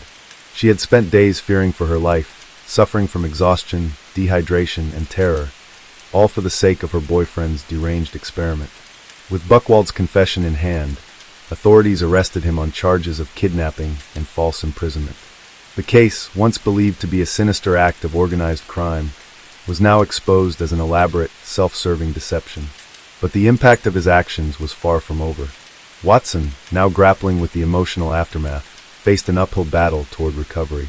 As news of the truth broke, the community reacted with a mixture of disbelief and outrage. The police had wasted valuable time and resources. The public had been fed a terrifying false narrative, and Watson had endured a nightmare that would haunt her for years. But perhaps most disturbingly, the case served as a chilling reminder of how trust could be weaponized, how someone's deepest fears could be exploited for the sake of another's selfish desires. Buchwald's trial was set to begin in the coming months, but the damage had already been done. The question now was how justice would be served, and whether Watson could ever truly heal from the betrayal she had suffered.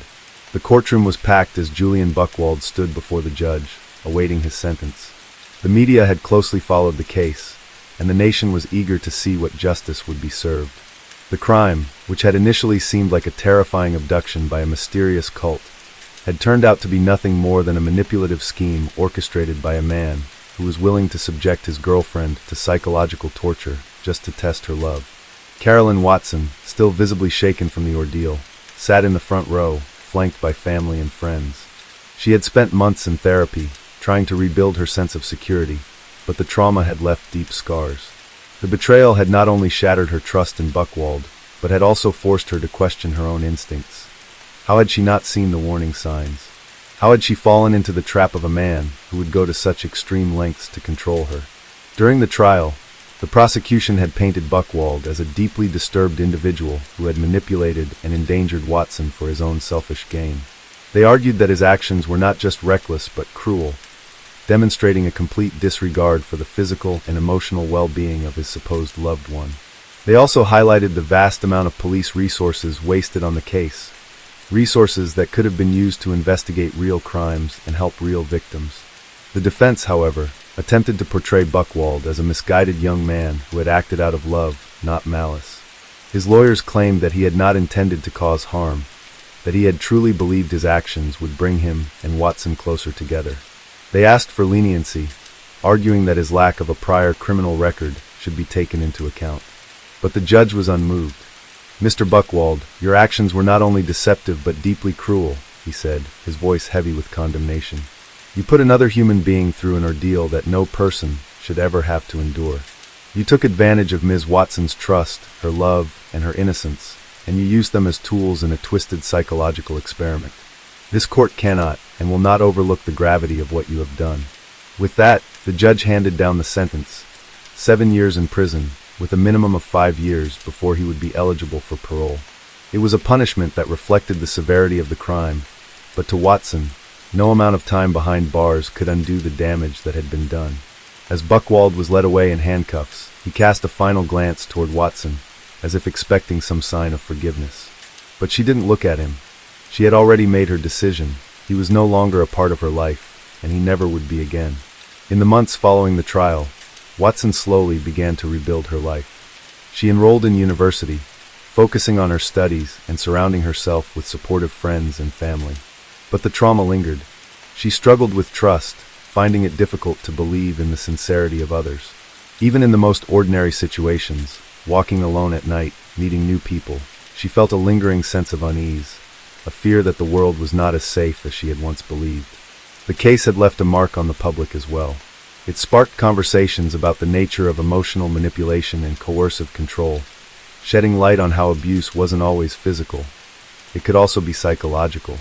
Advocacy groups used Watson's story to push for stronger laws against emotional abuse, arguing that crimes like these, though rare, exposed the darker side of relationships that often went unnoticed.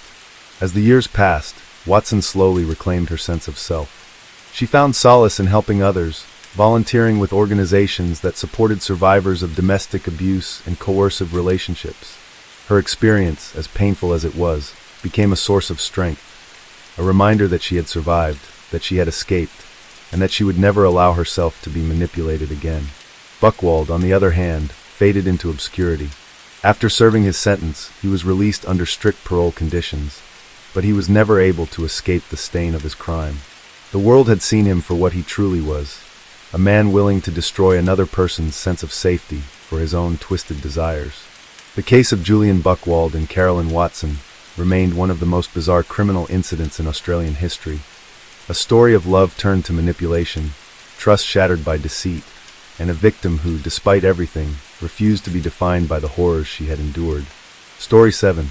In the early hours of June 8, 2008, the tranquil town of Mambung in Sulu, Philippines, was thrust into the national spotlight due to a brazen kidnapping that sent shockwaves through the media industry and the nation. CES Drylan, a seasoned journalist with ABS-CBN, along with her crew members Jimmy Encarnacion and Angelo Valderrama, were abducted by the notorious Abu Sayyaf Group, ASG, a militant organization with a history of kidnappings and violent extremism. Drylan and her team had ventured to Sulu to secure an exclusive interview with a high-ranking ASG leader, aiming to shed light on the group's operations and motivations.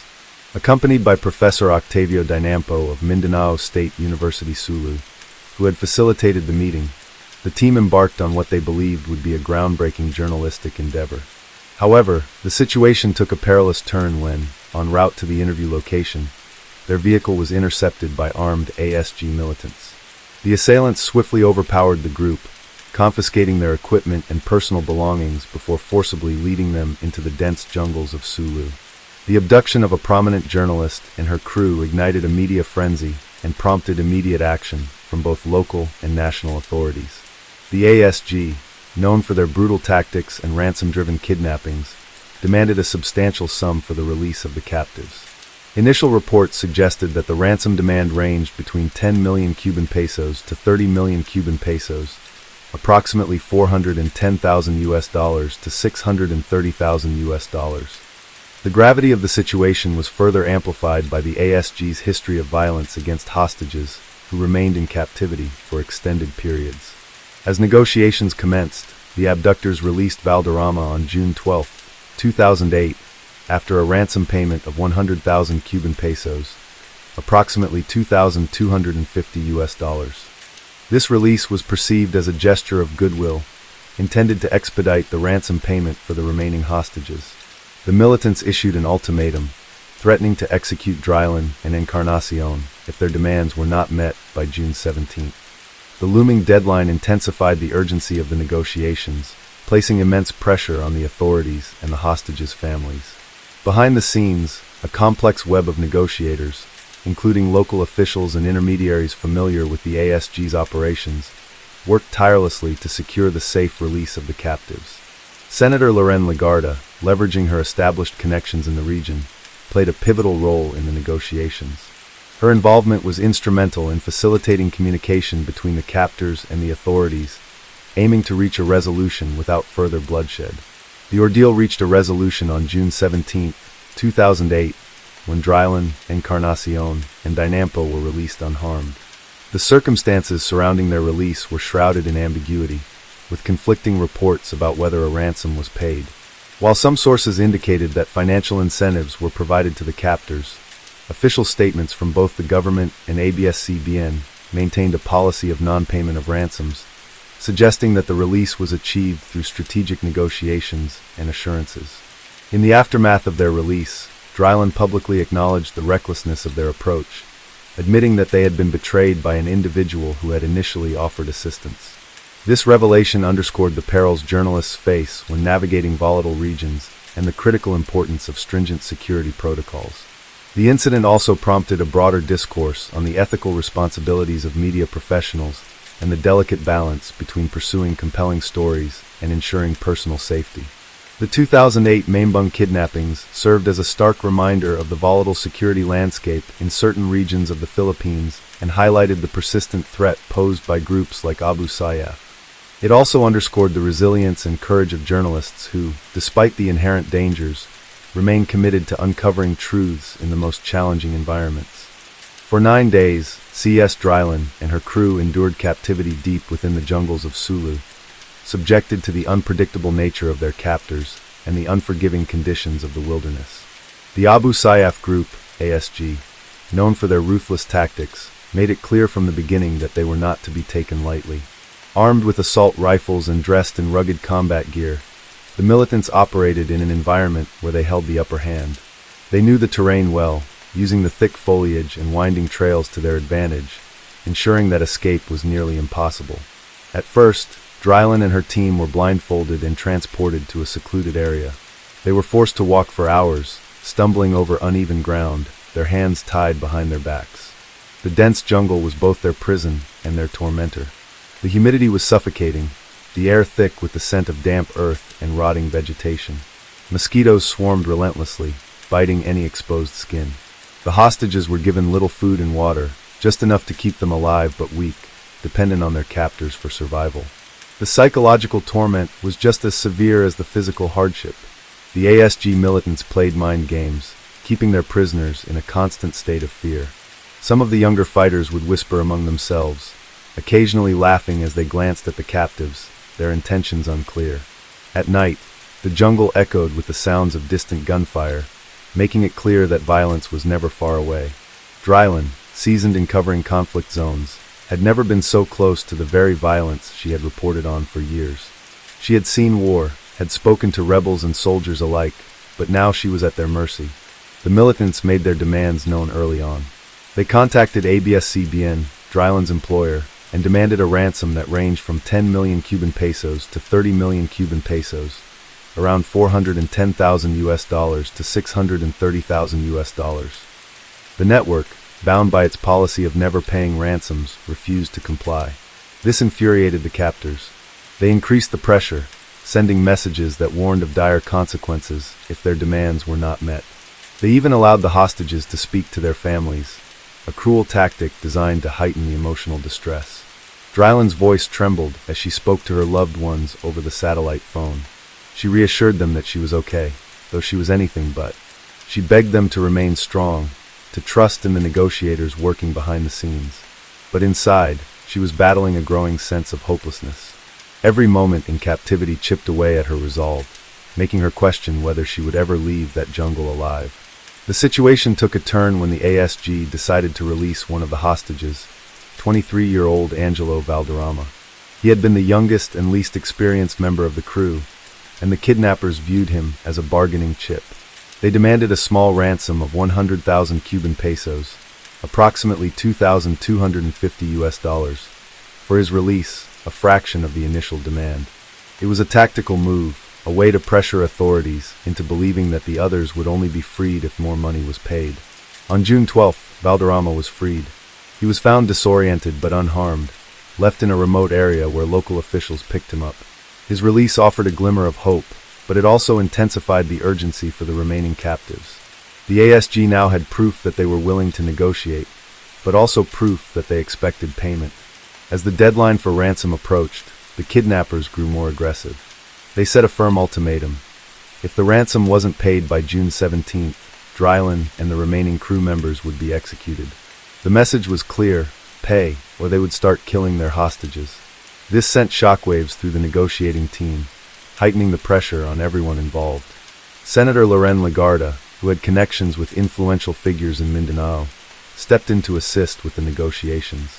Her role was largely behind the scenes, working through intermediaries who had ties to local leaders and groups familiar with the ASG's inner workings. These intermediaries worked tirelessly, leveraging relationships and past dealings to de-escalate the situation. The strategy was not just about securing the hostages' release, but also about doing so without encouraging further kidnappings in the future. Meanwhile, Dryland and her team had no idea what was happening outside their jungle prison. They only knew that time was running out. The militants' behavior became increasingly erratic. Some of them talked about what would happen if the deadline passed, whether they would kill all the captives or just one as a warning. Dryland, a journalist who had always chased the truth, now found herself staring at the reality of mortality. By June 16th, the situation was at its most volatile. The negotiators had to make a decision. Officially, the government and ABS-CBN maintained that no ransom would be paid. However, there were whispers that money had exchanged hands in some form, whether through unofficial channels or under the guise of a board and lodging fee often used in cases like these. That night, the hostages barely slept. The jungle was pitch dark, the sound of insects deafening. Dryland prayed silently, gripping the reality that the next 24 hours could determine whether she lived or died. June 17, 2008, was the day that would decide everything. The tension had reached its peak, and time was running out. C.S. Dryland, Jimmy Encarnacion, and Professor Octavio Dinampo had spent 9 grueling days in captivity. enduring the psychological torment of not knowing whether they would live or die.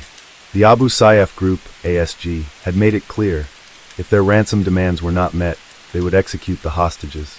As the sun rose over the dense jungles of Sulu, the hostages could feel a shift in the atmosphere. The militants seemed more agitated than usual, speaking in hushed but urgent tones. The jungle, which had been their prison, now felt like a death trap, and every sound seemed amplified, the rustling leaves, the distant calls of birds, the soft clinking of rifles being adjusted by their captors. Drylan and her team tried to stay composed, but inside, their nerves were unraveling. They had heard horrifying stories of previous hostages who had been beheaded when ransom negotiations failed. They knew that once the ASG set a deadline, they were not bluffing. The only question was whether the negotiators had managed to broker a deal, or if they were about to meet their fate. Unbeknownst to them, behind the scenes, negotiations had reached a critical turning point. Senator Loren Lagarda, acting as an intermediary, had been working tirelessly to facilitate communication between the captors and the authorities. ABS-CBN, following its strict policy of not paying ransoms, remained firm in its public stance. However, reports later suggested that money, possibly disguised as a board and lodging fee, a common workaround in ransom situations, had been exchanged to secure their release. The final hours before their release were the most harrowing. The ASG fighters gathered around the hostages, their faces unreadable. Some of them looked impatient, others amused, as if contemplating what their next move should be. Then, without warning, one of the leaders stepped forward and issued a command. The hostages' hands were untied, and they were ordered to stand. For a moment, panic set in. Was this it? Were they being taken to be executed? But then they were pushed forward, forced to walk a path through the jungle. Their legs, weak from days of captivity, struggled to keep up. Then, suddenly, they were met by a small group of intermediaries, local officials and community leaders who had been sent to facilitate their release. The nightmare was over. Drylan, Encarnacion, and Dynampo were rushed to a safe location where they were given medical attention. They were exhausted, dehydrated, and emotionally drained, but they were alive. As soon as she had the chance, Drylan called her family, her voice shaking as she reassured them that she was safe. The news of their release spread like wildfire, and soon, the entire nation was watching as they made their way back to Manila. Upon their return, Drylan faced the cameras, not just as a journalist, but as a survivor. She admitted that she had been reckless in her pursuit of a story, acknowledging that she had put herself and her team in danger by trusting the wrong people. It was a rare moment of vulnerability from a journalist who had always been known for her fearlessness. The ordeal sparked widespread discussions about press freedom, journalist safety, and the dangers of reporting in conflict zones. Many criticized Drylan's decision to travel to Sulu without sufficient security measures, while others praised her courage in pursuing stories that needed to be told. ABS-CBN implemented stricter safety protocols for journalists covering high-risk areas, recognizing that no story was worth a life. The incident also reignited conversations about the Abu Sayyaf group and the ongoing problem of kidnapping in the Philippines. Despite the government's efforts to combat terrorism and insurgency, the ASG continued to operate in remote areas, using ransom money to fund their operations. The cycle of abduction and negotiation was far from over.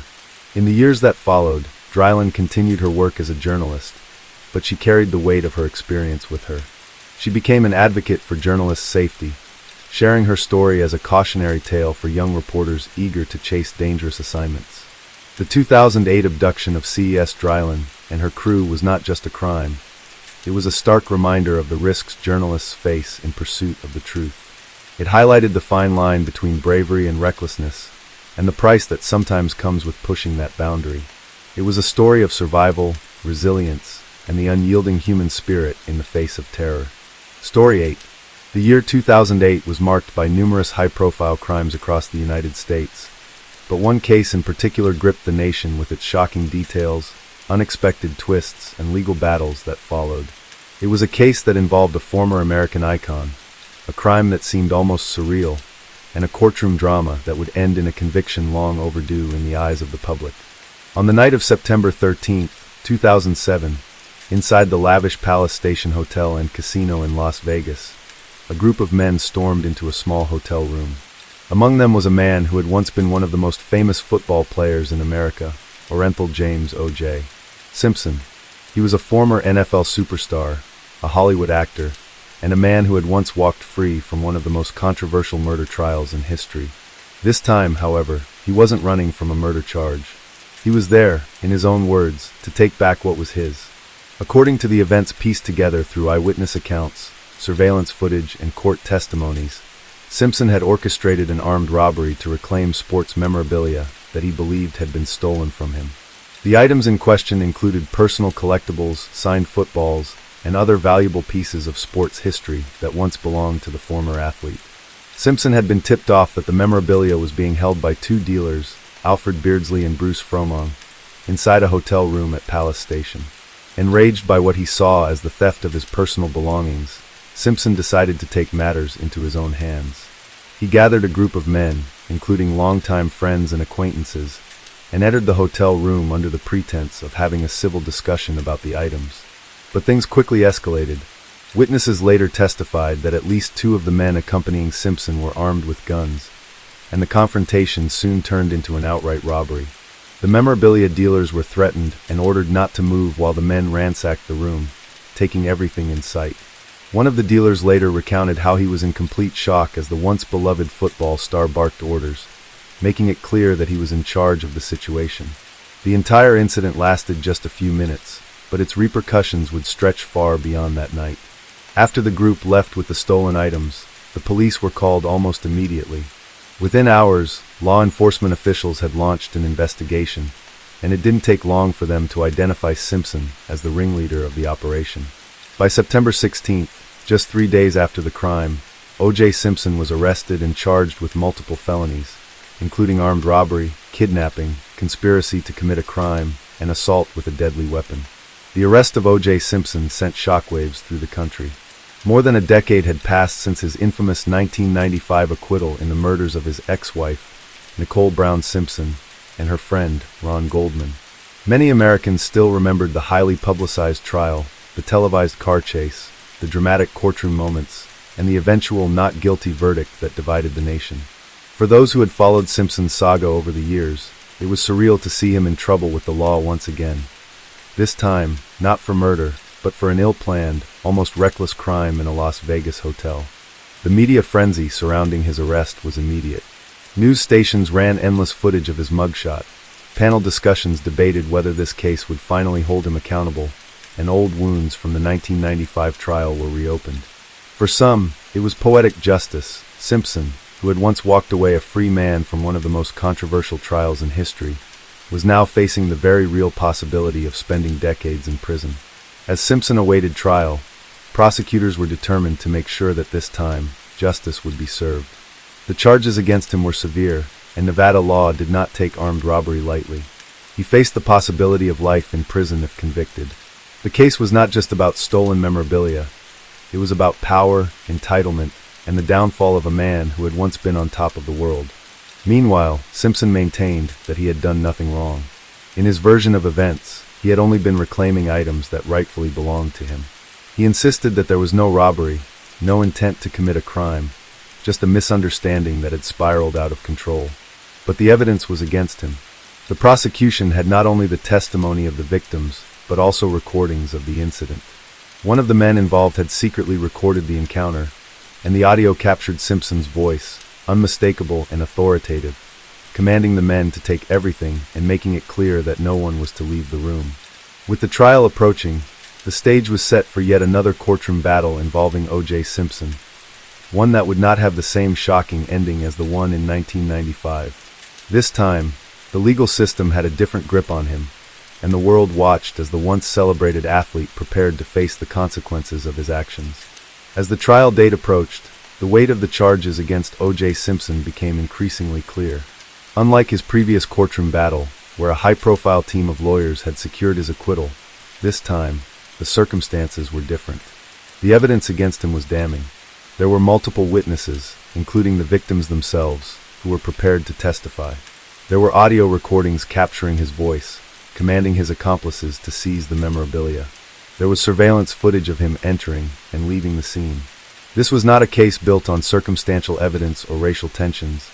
It was a clear-cut case of armed robbery and kidnapping, and the prosecution intended to make sure that this time, he wouldn't walk free. Simpson, however, remained defiant. He continued to argue that he was merely trying to reclaim what was his, that he had not authorized any weapons to be used, and that he had no idea his accomplices had brought guns into the hotel room. His defense team attempted to frame the incident as a misunderstanding rather than a crime, insisting that he had no intent to rob anyone. He had simply acted out of frustration upon learning that his personal belongings were in the hands of memorabilia dealers. But the law was not on his side.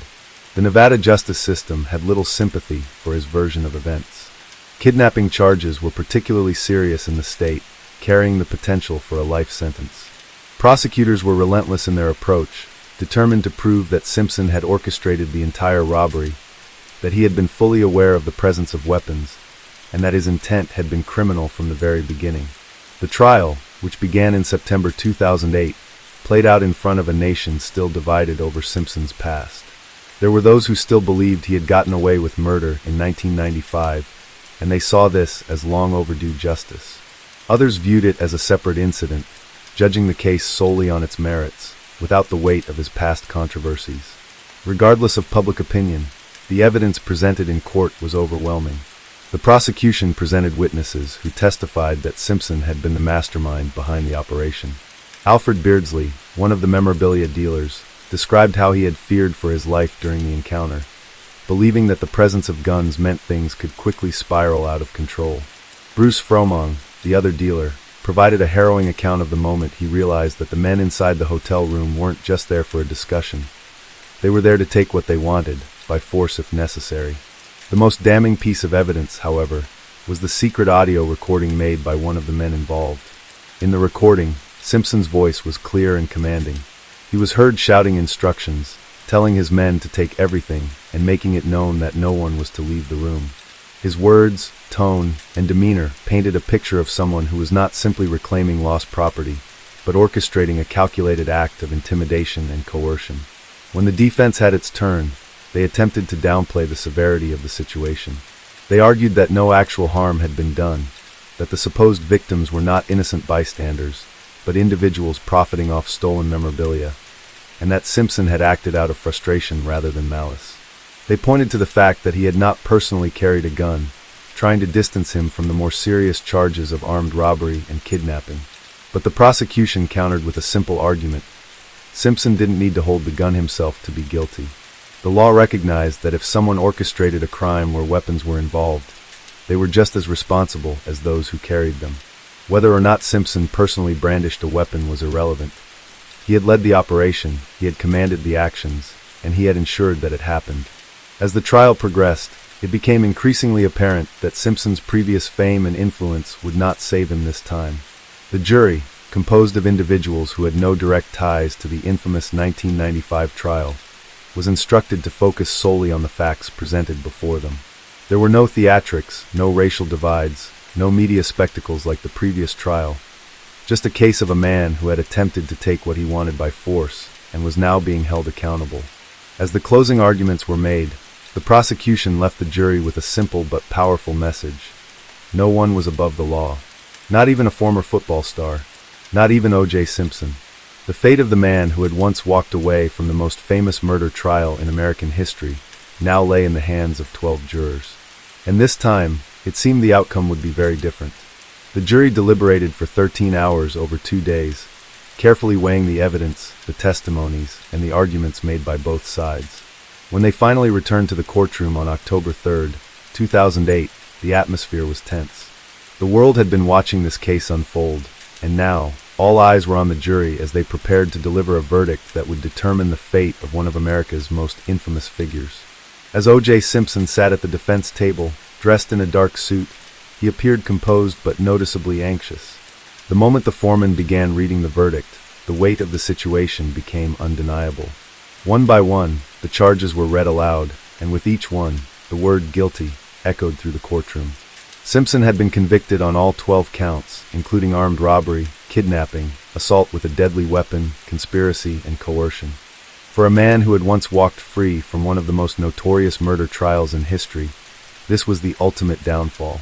This time, there were no high-profile attorneys like Johnny Cochran to craft a compelling defense. There was no dream team working to cast doubt on the prosecution's case. This time, there was only the overwhelming weight of the evidence, and the jury had found it impossible to ignore. As the verdict was read, Simpson showed little emotion, but those who knew him well could see the reality sinking in. This was not a case where he could escape with probation or a light sentence. This was a case that would likely cost him his freedom for years to come. When the final charge was read and the jury confirmed his guilt, he slumped slightly in his seat, knowing that his life had just changed forever. The sentencing phase came 2 months later, in December 2008. Judge Jackie Glass, who presided over the case, made it clear that this was not about revenge for past crimes, but about accountability for the crimes at hand. She stated that Simpson had acted with arrogance, believing he could take matters into his own hands without facing consequences. In her final ruling, she sentenced him to a total of 33 years in prison, with the possibility of parole after 9 years. For the first time in his life, O.J. Simpson was no longer a free man. He was immediately taken into custody and transported to Lovelock Correctional Center in Nevada, where he would begin serving his sentence. The irony of the situation was not lost on the public. 13 years to the day after he had been acquitted in the murder trial of Nicole Brown Simpson and Ron Goldman, he was now found guilty of a different crime and sentenced to decades behind bars. The reaction to the verdict was divided, much like it had been in 1995, but for very different reasons. Some saw it as long overdue justice, a form of retribution for a man who had escaped punishment once before. Others viewed it as a tragic fall from grace, the story of a man who had once been an American hero, but had ultimately been undone by his own actions. Regardless of perspective, one thing was undeniable: O.J. Simpson, once one of the most celebrated athletes in American history, had become a cautionary tale about the dangers of entitlement, recklessness, and the belief that one is above the law. In the years that followed, Simpson largely faded from public consciousness. He spent his time behind bars, occasionally making headlines with interviews or appeals, but he was no longer the larger-than-life figure he had once been. When he was finally granted parole in 2017, having served 9 years of his sentence, he walked out of prison a free man once again. But this time, there was no fanfare, no media circus, no triumphant return. His release was quiet, subdued, almost an afterthought in a world that had long since moved on. O.J. Simpson's name would forever be linked to 2 trials, 2 drastically different outcomes, and a legacy that had been irreversibly tarnished. He had once been a football legend, a movie star, a household name, but in the end, he would always be remembered as a man whose choices led him from the heights of fame to the depths of disgrace. Story 9. In the early hours of May 29, 2008, the tranquil villages of Trstje and Lipnica Gornja, nestled in the Tuzla canton of Bosnia and Herzegovina, were shattered by a horrifying act of violence. A man named Tomislav Petrovic embarked on a deadly rampage, leaving 6 people dead and 1 injured. This tragic event not only devastated the local community, but also raised pressing questions about mental health awareness and the effectiveness of intervention measures in preventing such atrocities. The day before the massacre, tensions within the Petrovic household had escalated alarmingly. Tomislav's wife, whose identity has been withheld for privacy, confided in her sister about the escalating threats and abuse she was enduring. She recounted how Tomislav had been verbally abusive, calling her derogatory names, and had physically assaulted her. Fearing for her safety, she pleaded with her sister to contact the authorities. However, instead of reaching out to the police, her sister called an ambulance service, informing them of Tomislav's prior treatment in a mental health facility and expressing concern over his current behavior. The ambulance personnel advised her to notify the police, but this crucial step was never taken. Later that evening, Tomislav's menacing behavior intensified as he threatened his wife over the phone. Terrified, she fled their home and sought refuge at a relative's residence, hoping to find safety from her husband's escalating rage. At approximately 6 a.m. on May 29th, Tomislav armed himself with a CZ 7.62 pistol and approached a local bus stop in Trstje. Without warning, he began firing at the bus, first targeting it from the outside before boarding and continuing his assault. In this brutal attack, he fatally shot 3 passengers and wounded the driver, who sustained injuries to his chest and arm. The suddenness and ferocity of the assault left the victims with little chance to react or escape. After the bus shooting, Tomislav proceeded to a nearby house, forcibly entering the residence and killing 1 individual inside. As he exited, he he encountered two more people at the doorstep and mercilessly shot them both. The violence then spilled over to the neighboring village of Lipnica Gornja. There, Tomislav attempted to set fire to his cousin's car and indiscriminately fired at parked vehicles, further terrorizing the community. His rampage lasted approximately 25 minutes, during which he exhausted his ammunition. The chaos and fear he instilled in such a short time left an indelible mark on the residents of both villages. Law enforcement officers, responding swiftly to emergency calls, apprehended Tomislav shortly after his ammunition was depleted. The arrest brought an end to the immediate threat, but the aftermath of his actions left the community grappling with profound grief and a desperate search for answers. Investigations into Tomislav's background revealed a history marked by instability and violence. He had served in the army of the Republic of Bosnia and Herzegovina during the early 1990s and had been employed as an electrician in a local mine before the war. In recent years, he had been working intermittently in Croatia, returning occasionally to his native village. Neighbors and acquaintances described him as a man prone to erratic behavior, with well-known mental health issues. Despite his documented psychological problems and previous treatment in a mental health facility, Tomislav legally owned the pistol used in the massacre, a fact that sparked outrage and calls for stricter firearm regulations. The immediate catalyst for his violent outburst appeared to be rooted in domestic discord. Tomislav harbored unfounded suspicions about his wife's fidelity, leading to frequent and intense arguments. He also directed his paranoia towards his sister-in-law, accusing her of instigating conflicts within his marriage. On the eve of the shooting, he ominously referenced a desire to emulate a violent character from an action movie, a statement that, in hindsight, was a chilling precursor to the following day's events. In the wake of the tragedy, the community of Trstje and Lipnica Gornja was left to mourn the loss of 6 innocent lives. The randomness of the attacks, coupled with the familiarity of the perpetrator, compounded the residents' sense of vulnerability and sorrow. Funeral services were held for the victims, drawing hundreds of mourners from surrounding areas, all seeking to offer support and find solace in collective grieving. The incident also prompted a nationwide introspection on several critical issues. Foremost among them was the adequacy of mental health support systems. Tomislav's prior treatment and well-known psychological issues raised questions about the effectiveness of existing mental health interventions and the mechanisms in place to monitor individuals with violent tendencies. Additionally, the fact that he legally possessed a firearm despite his mental health history ignited debates about gun control laws and the processes for vetting gun owners. Many advocated for more stringent background checks and continuous assessments to prevent individuals with known mental health issues from accessing weapons. In the legal proceedings that followed, Tomislav was initially sentenced to 40 years in prison. However, this verdict was later overturned upon the revelation that he suffered from paranoid schizophrenia. Consequently, he was committed to a mental health institution for treatment. This outcome spurred discussions about the intersection of mental health and criminal justice, particularly concerning the treatment and accountability of individuals whose crimes are rooted in psychological disorders. The Trstje shooting remains a somber chapter in Bosnia and Herzegovina's history, serving as a stark reminder of the catastrophic consequences that can arise from unaddressed mental health issues and lapses in systemic safeguards. It underscores the imperative need for comprehensive mental health care, vigilant community support, and robust legal frameworks to prevent such tragedies in the future. The aftermath of the Trstje massacre sent shockwaves through Bosnia and Herzegovina, leaving an entire community reeling from the trauma. As news of the killings spread, journalists, law enforcement, and government officials descended upon the small villages of Trstje and Lipnica Gornja, seeking answers to the unimaginable horror that had just unfolded. The streets, once quiet and lined with the modest homes of hard-working families, were now the site of a gruesome crime scene investigation.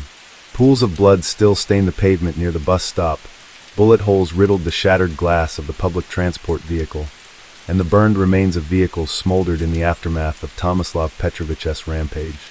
Survivors who had narrowly escaped death struggled to comprehend what had just happened. The bus driver, though gravely injured, managed to provide a harrowing account of the attack. He described how, in the early morning light, he had stopped to pick up passengers, expecting an ordinary day of work, when suddenly Tomislav appeared, gun in hand, with a look of pure rage. Without hesitation, he had begun shooting through the windows before boarding the bus and continuing his deadly assault.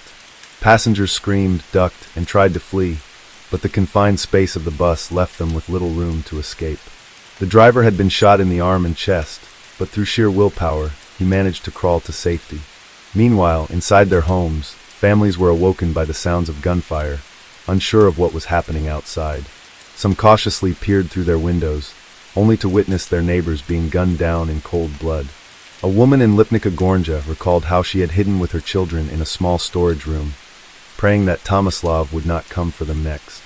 She had heard the gunshots, the screams, and the chilling silence that followed, each second stretching into eternity.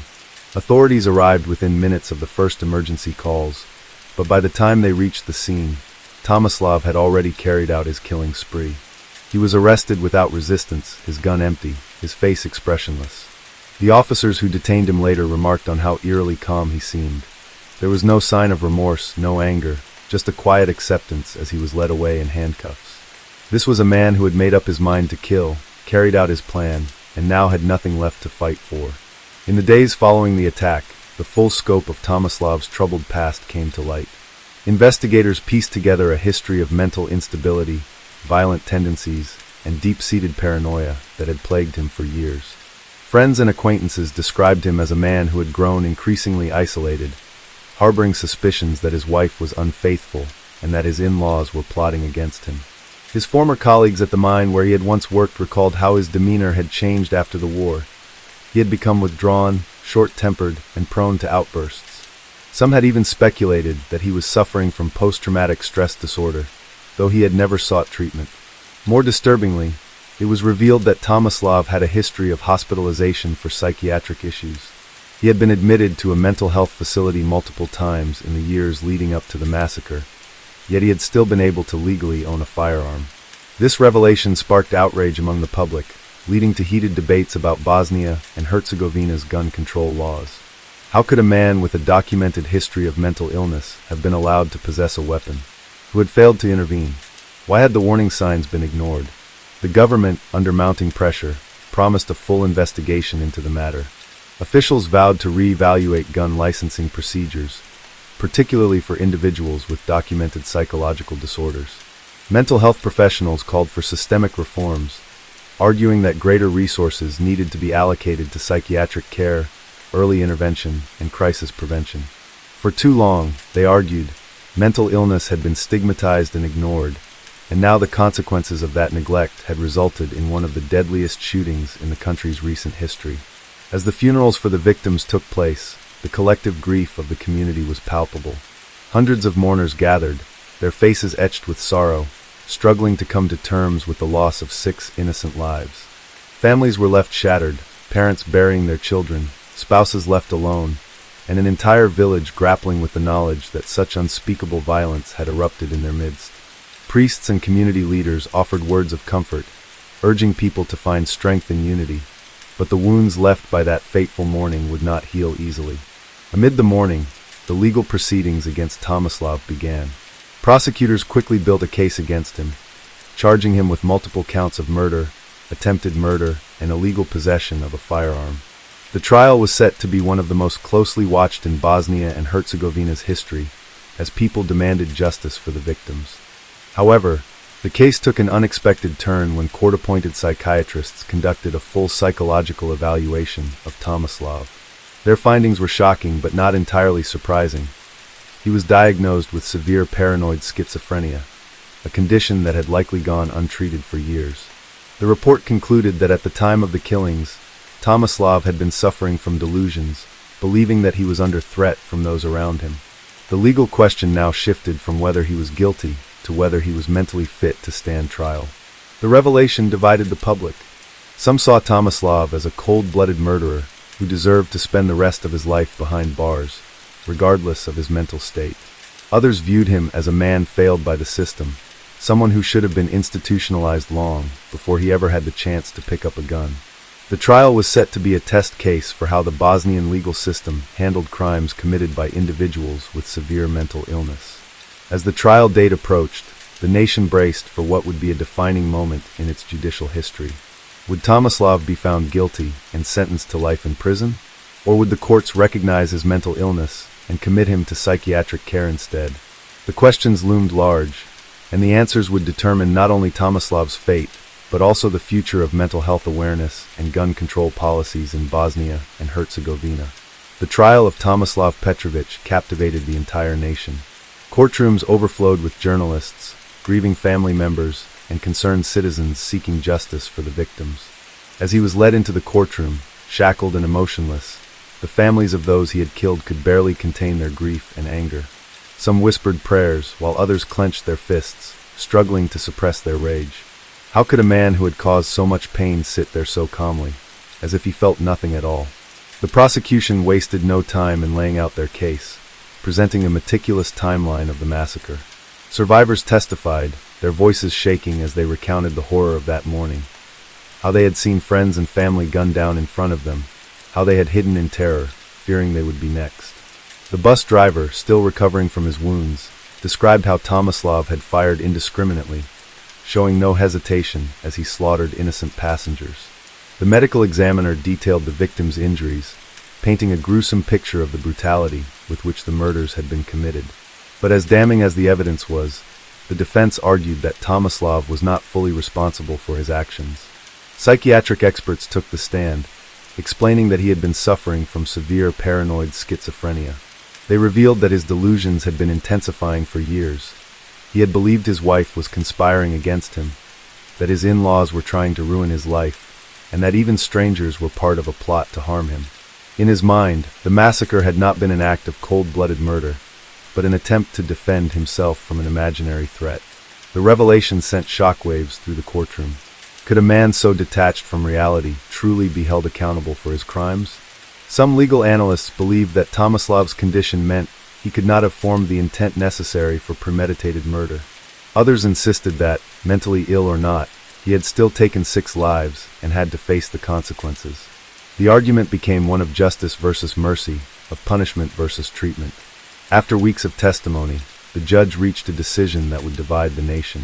Tomislav was found not guilty by reason of insanity.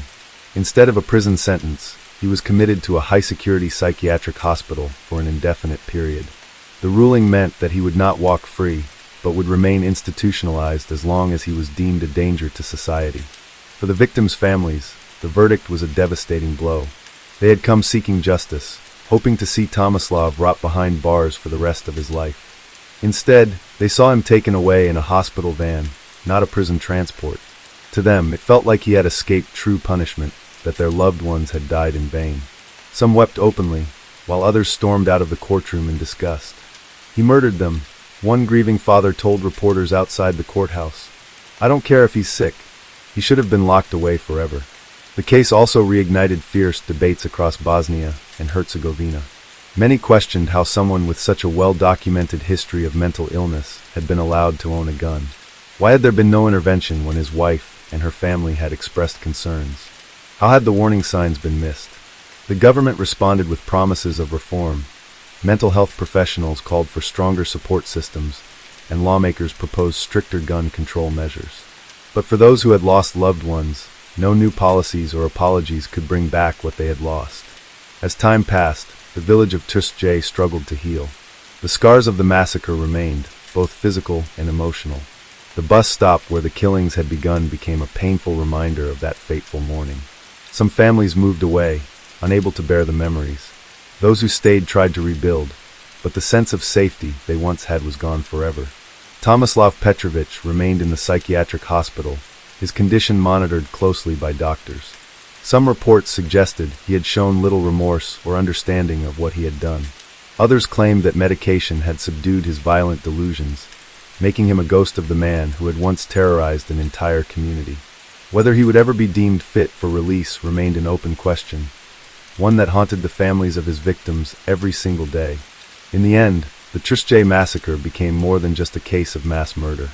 It became a symbol of the dangers of untreated mental illness, of the cracks in the system that allowed a dangerous man to slip through unnoticed, and of the never-ending struggle between justice and compassion. The names of the victims were engraved on a memorial in the village square, a permanent reminder of the lives lost. But for those who had loved them, no amount of remembrance could ever fill the void left behind. Story 10. On a cold January morning in 2009, Luzerne County, Pennsylvania, woke up to the beginning of what would soon become one of the most shocking judicial corruption scandals in American history. At first, it seemed like just another bureaucratic investigation, something that wouldn't make national headlines.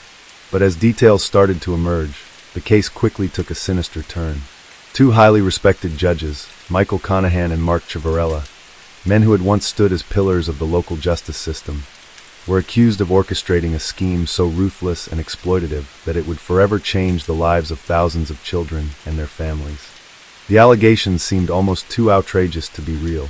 Conahan and Civarella had allegedly been accepting millions of dollars in bribes from private detention center owners in exchange for sentencing juveniles to time in these facilities, often for minor offenses that, under normal circumstances, would have warranted little more than a warning or community service.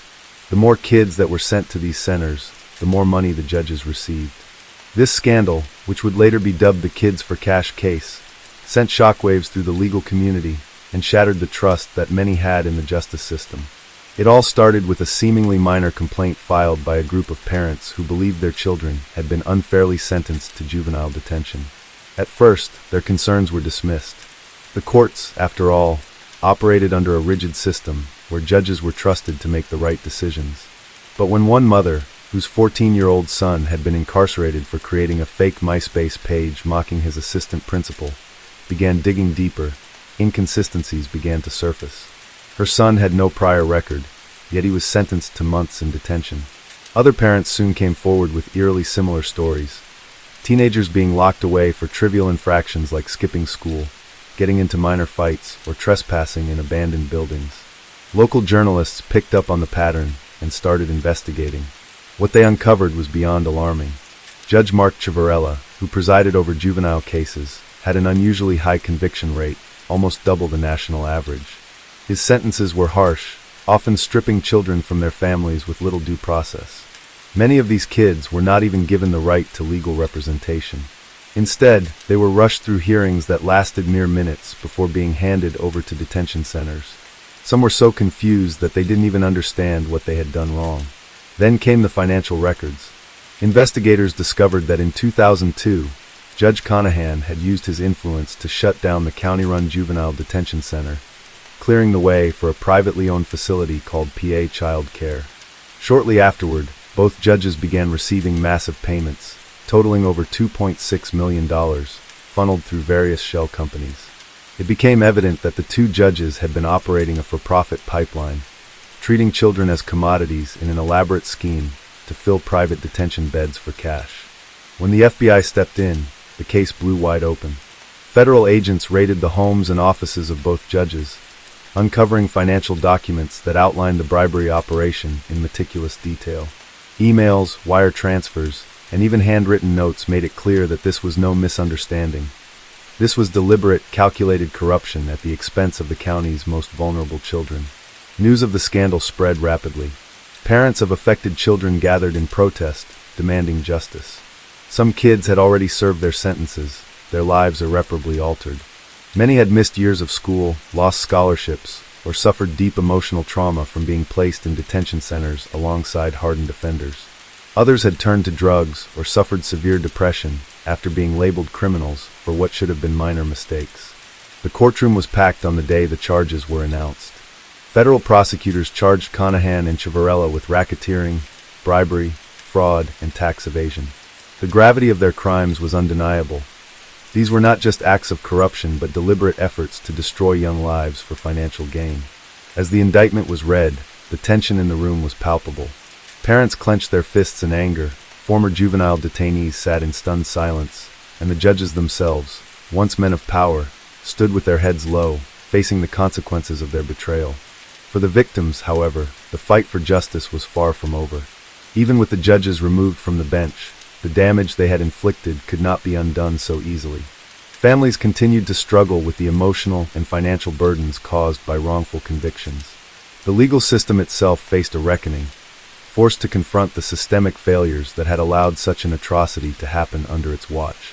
As the case proceeded, it became clear that the Kids for Cash scandal was not just a local issue.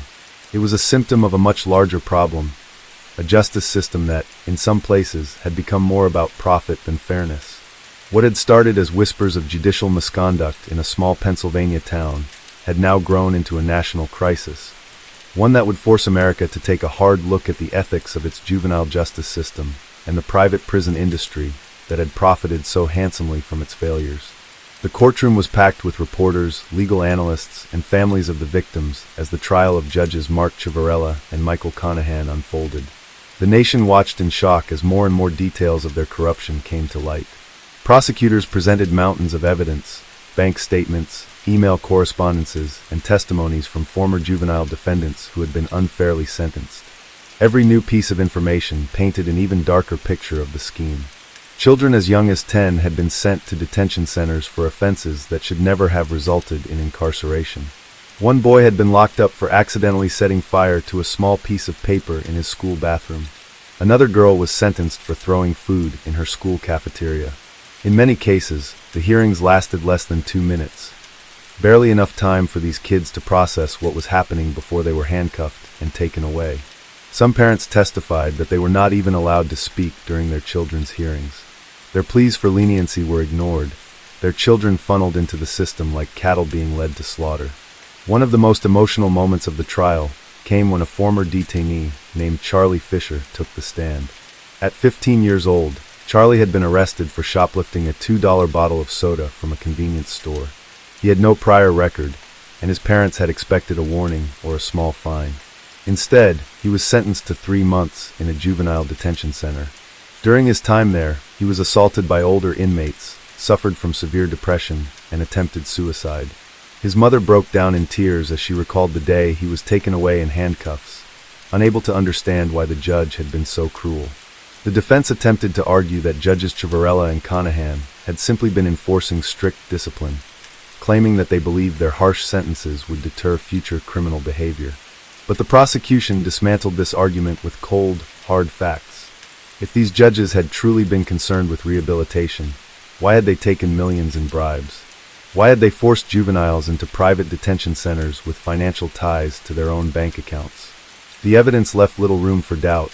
This was not a case of tough love, but of greed-fueled exploitation. Even more damning were the testimonies of former court employees who had grown suspicious over the years, but had been too afraid to speak out. One probation officer recalled how Ciavarella would often dismiss public defenders' arguments without consideration, rushing through hearings at an alarming pace.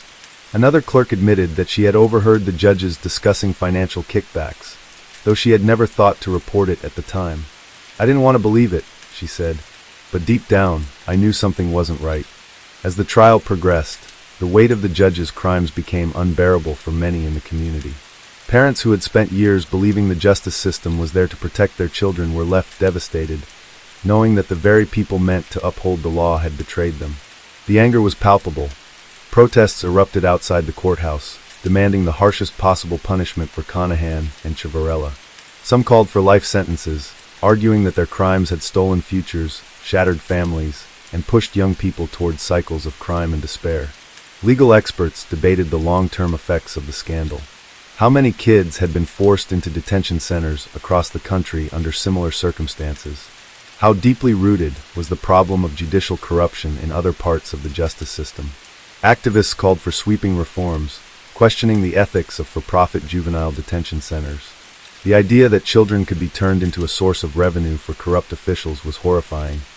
But this case proved that it had not only been possible, it had been happening for years. Meanwhile, in Luzerne County, the damage was already done. Former juvenile detainees struggled to rebuild their lives, many of them still grappling with the psychological scars of their wrongful incarcerations. Some had dropped out of school, unable to catch up after losing months or years behind bars.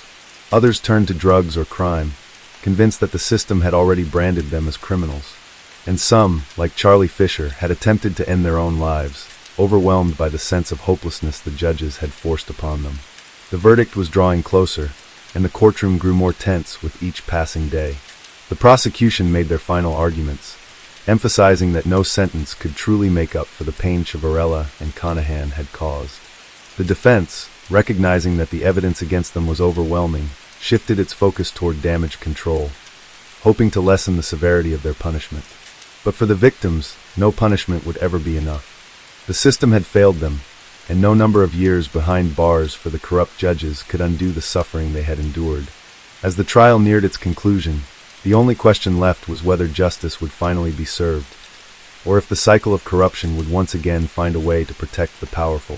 The final day of the trial arrived, and the courtroom was packed beyond capacity. Families of the victims sat shoulder to shoulder, some clutching faded photographs of their children, reminders of the innocence that had been stolen from them. Former detainees, now young adults, filled the rows, their faces hardened by years of injustice. Reporters huddled near the back, eager to capture every word as the nation waited for the verdict. The weight of the case had grown unbearable, and everyone in that room knew that whatever happened next would either restore some faith in the justice system or shatter it completely. Judge Conahan had already accepted a plea deal, quietly admitting to his role in the conspiracy in exchange for a reduced sentence. He had hoped to avoid public scrutiny, but his name was forever tainted, his reputation destroyed. Ciavarella, however, had chosen to fight, stubbornly maintaining that he had done nothing wrong. He had dismissed the bribery payments as finder's fees, claiming they had no influence over his judicial rulings. But the jury saw through his lies, and after days of deliberation, the foreman finally stood to deliver their decision. Guilty, on nearly every count. The words rang through the courtroom like a gunshot. Racketeering, fraud, money laundering, tax evasion. The list went on and on, each charge a reminder of the devastation Ciavarella had caused. The moment the verdict was read, an audible gasp swept through the room, followed by muffled sobs from the parents who had waited years for this moment. Some held each other, shaking with relief, while others sat motionless, still grappling with the magnitude of what had been done to their children. Ciavarella's face remained blank as the realization set in. He had spent years playing God in that very courtroom, sending thousands of kids away with the stroke of a pen. Now he was the one being judged. The irony was not lost on anyone. The same system he had manipulated for his own financial gain was now sealing his fate. The judge overseeing the trial wasted no time in condemning his actions. "This case is a disgrace," the judge said, his voice cold and unwavering. "You have betrayed the very foundation of our legal system. You have stolen years from children who will never get them back. And for what? For greed." When the sentence was finally handed down, 28 years in federal prison, there was no applause. No cheers of victory, just a heavy silence, because for all the justice that had been served that day, it still would never be enough. No prison sentence could undo the trauma, the missed graduations, the stolen childhoods. The scars left behind by Conahan and Ciavarella's greed would never fully heal. Outside the courthouse, reporters scrambled for statements, microphones shoved into the faces of former detainees and grieving parents. Some found a sense of closure in the verdict, while others simply shook their heads, knowing that no amount of prison time could truly make things right. Activists used the moment to call for widespread reform, demanding an end to the privatization of juvenile detention centers and stricter oversight of the judiciary.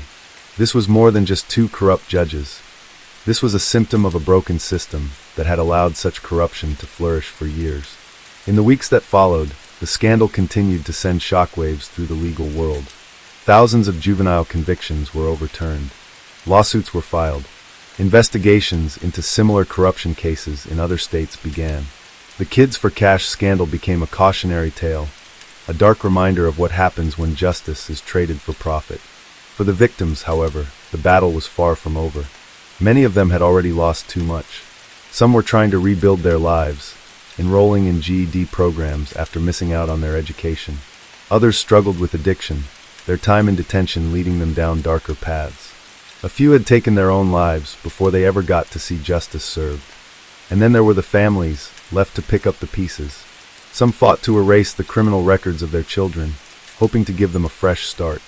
Others joined advocacy groups, determined to ensure that no child would ever suffer the same fate again. As for Ciavarella and Conahan, their legacies would be forever tarnished. Once powerful men in black robes, they were now nothing more than disgraced criminals, locked away in the very system they had corrupted. Their names would go down in history, not as respected judges, but as the men who sold children for cash. The world moved on, but the scars remained. For the thousands of children whose lives had been forever altered, there was no true justice, only the hope that their suffering would not be in vain. Story 11.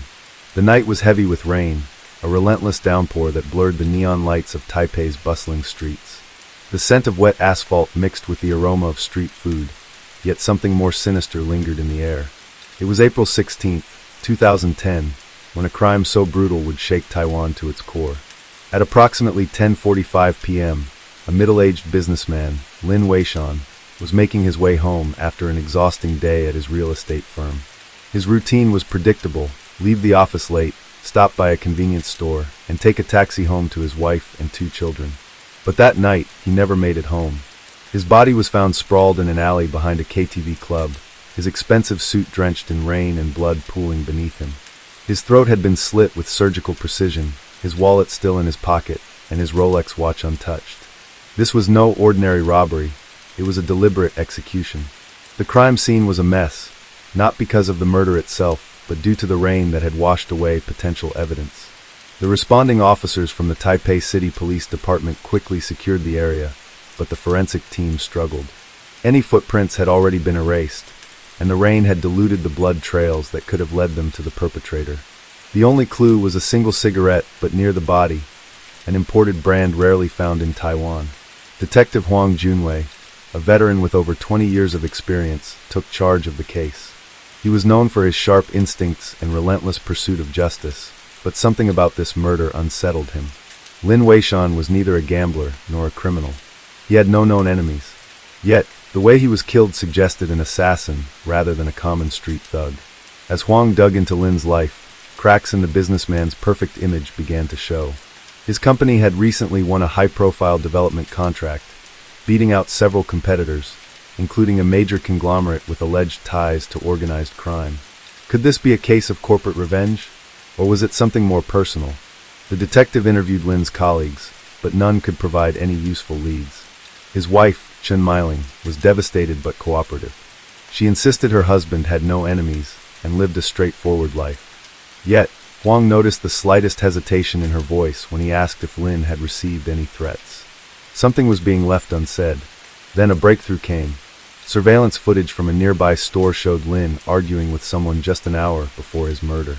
The figure, cloaked in a black raincoat, had their back to the camera, but their posture suggested anger, perhaps even desperation. The interaction lasted less than a minute before Lin stormed off. Was this the last person to see him alive?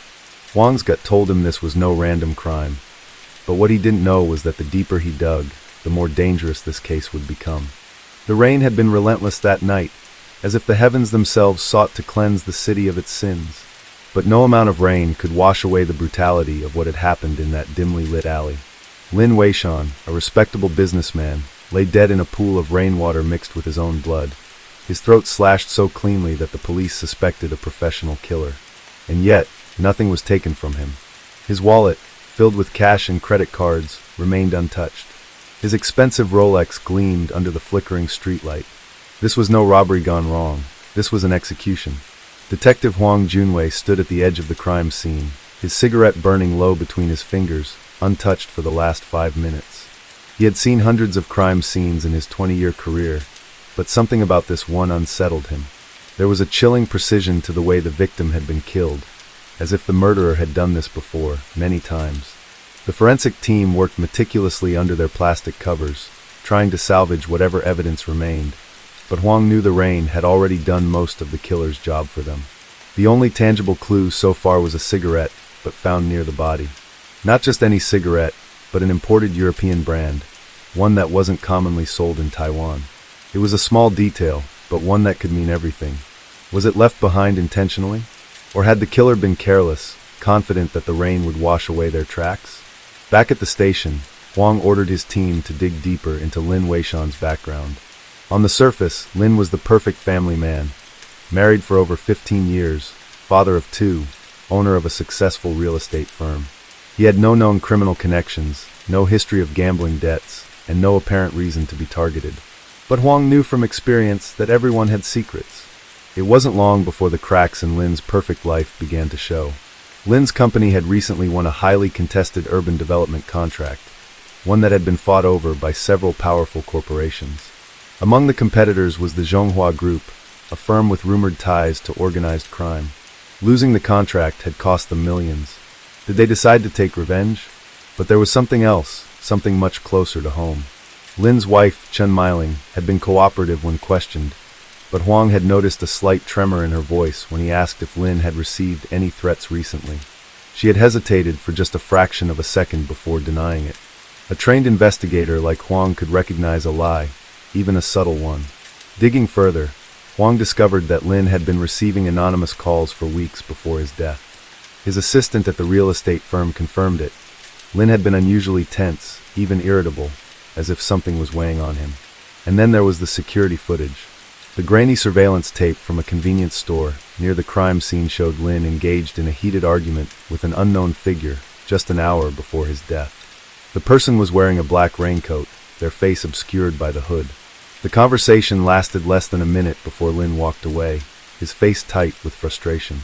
The hooded figure remained still for a few moments, watching Lin disappear down the street, before turning and walking in the opposite direction. Who is this person? A business rival? A scorned employee? Or someone even more dangerous? Huang had his team run the footage through facial recognition software, but the results were inconclusive. The figure had kept their head down, avoiding every angle that could give them away. It was almost as if they knew exactly where the cameras were. And then, a chilling detail emerged, one that sent a shiver down Huang's spine. The imported cigarette, but found at the crime scene, matched the same brand favored by a known contract killer operating in East Asia. A man whose name had been whispered in the underworld for years, but who had never been caught. A man who only took jobs worth millions and never left a trace. The Raincoat Killer. Huang had heard the name before, buried in classified case files and whispered between detectives in hushed tones. The killer had been active across Asia for nearly a decade, striking in cities from Tokyo to Bangkok, leaving behind only a trail of unsolved murders. Each victim had been high-profile, each death orchestrated with chilling efficiency. And now, he had come to Taipei. But why Lin Weishan? What had the businessman done to warrant the attention of a ghost-like assassin? Huang's mind raced as he pieced together the puzzle, but something didn't add up. The Raincoat Killer was a ghost, a phantom. No one had ever seen his face. No one had ever survived an encounter with him. If he had truly been the one to kill Lin, why had he left behind a cigarette? Why had he allowed himself to be captured on surveillance footage, even in disguise? It was too sloppy, too uncharacteristic of a man whose very existence was a legend. Unless, Huang thought, someone wanted him to believe the Raincoat Killer was involved. Someone was setting the stage, creating a narrative, leading the investigation in a specific direction. But for what reason? And who had the power to do so?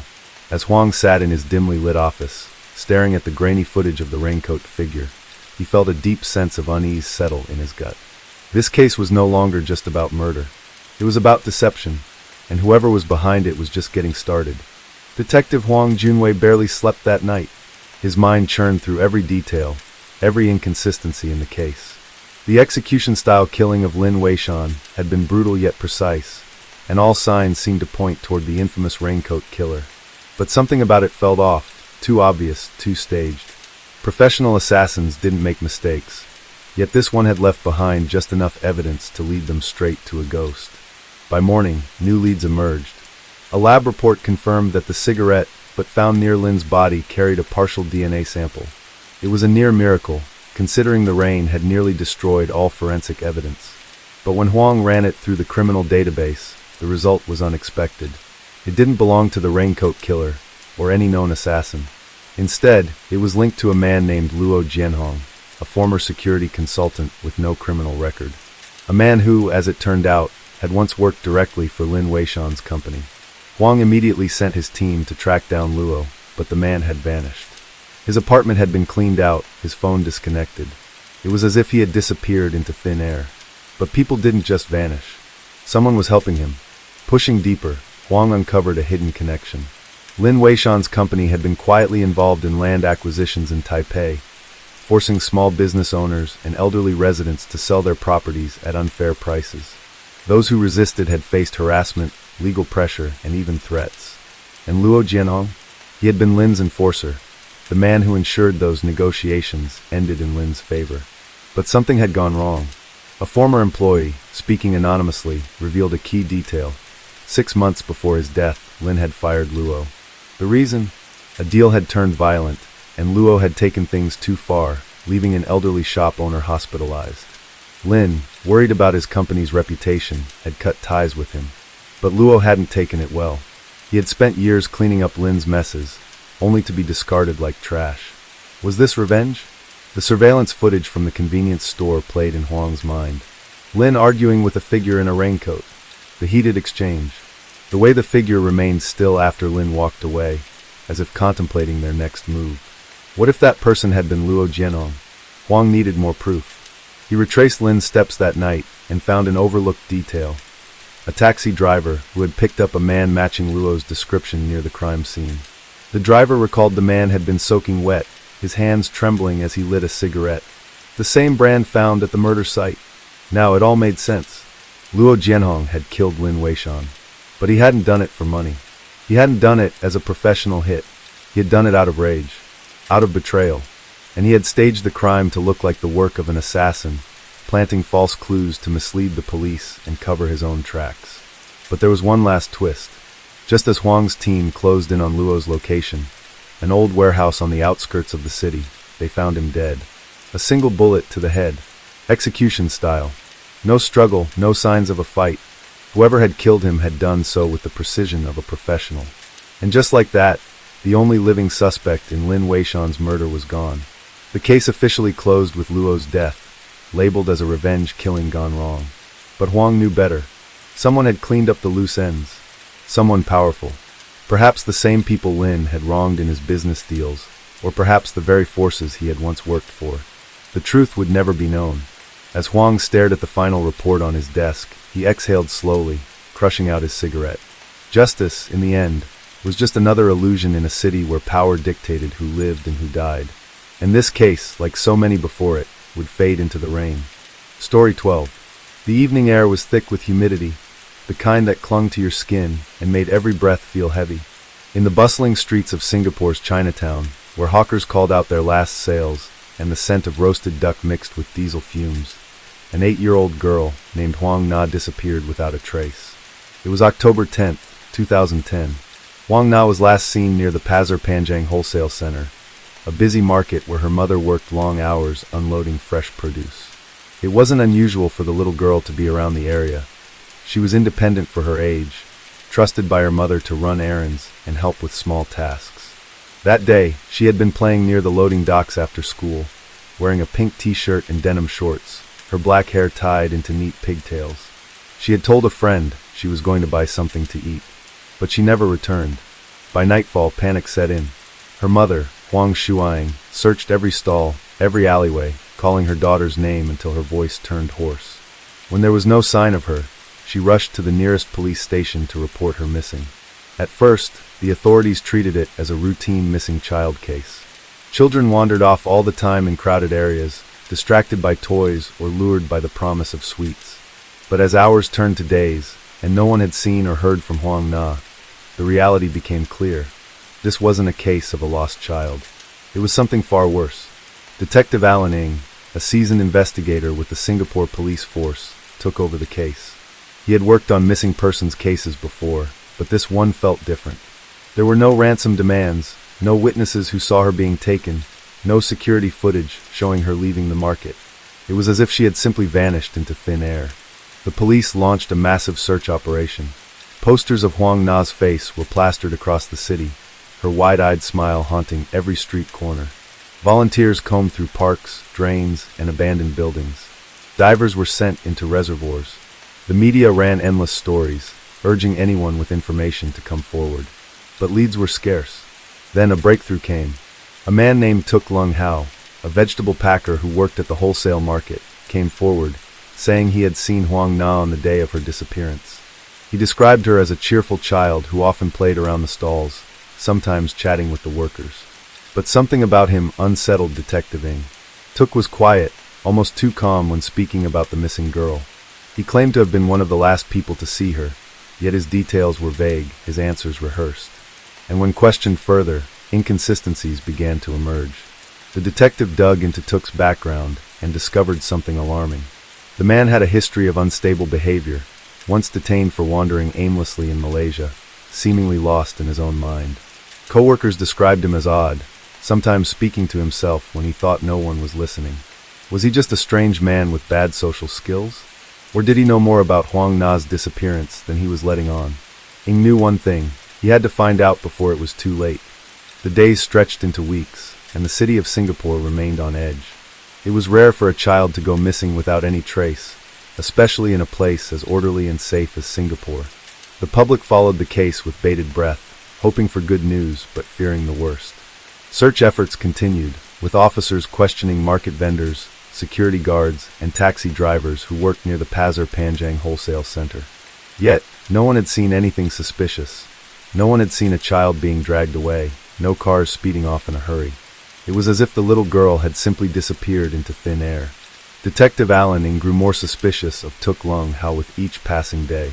The 22-year-old vegetable packer had claimed to be cooperative, but something about his behavior felt off. He had volunteered to help in the search efforts, even assisting in putting up missing person posters.